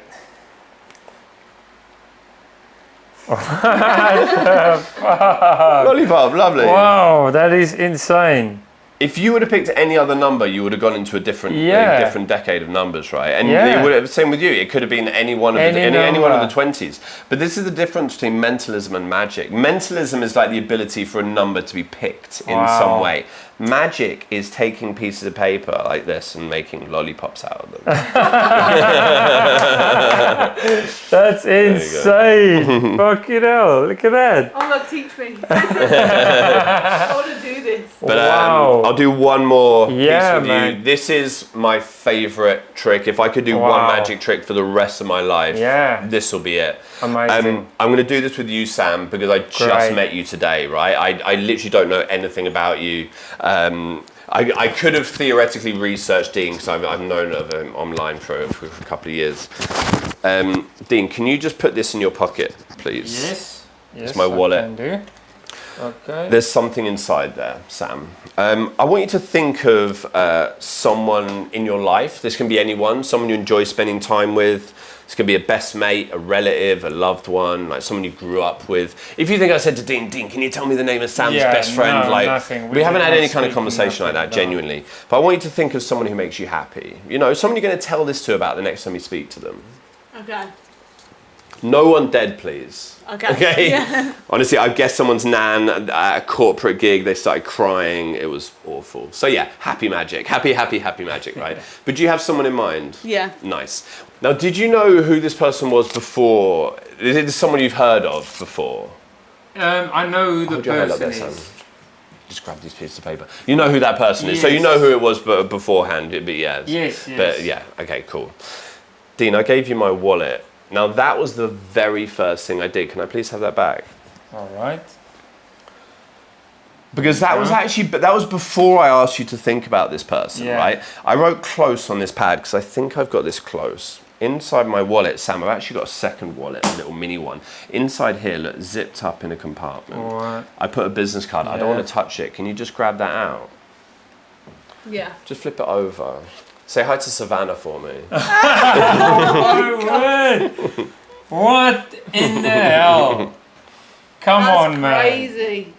And you were even in the other room all day tattooing. Yeah, not talking about anything. No. And man, that is insane. Thank you, brother. That is amazing. Thank you, mate. I can't even explain this to people. It's like seeing this in person is absolutely mental. I'm lost for words. It's my pleasure, man. I'm speechless. Absolute pleasure. That's amazing. That's amazing. Yeah. It's an absolute pleasure. I'm glad you enjoyed it. Cheers, brother. That is awesome. I'm so glad you enjoyed it, man. That's something else. Wow. Can I keep this? Oh, 100%. Yeah. Amazing. Of course, that's for you. Yeah. Amazing. That is next level. That's amazing. Yeah. Man, that is awesome. Thanks so much for that, man. And we're going to reveal your tattoo afterwards. Yeah, for sure. It's been such a pleasure, man. Me too, man. Me too. I've loved that. Awesome. Thank you for having me, brother. I really appreciate you, man. It's been years in the making. Yeah, man. I don't ever slow up, no I don't take shit. I got no love for the fakeness. If you wanna play tough and wanna hate this, I'll always show up. I don't ever slow up, no I don't take shit. I got no love for the fakeness. If you wanna play tough and wanna hate this, I'll always show up.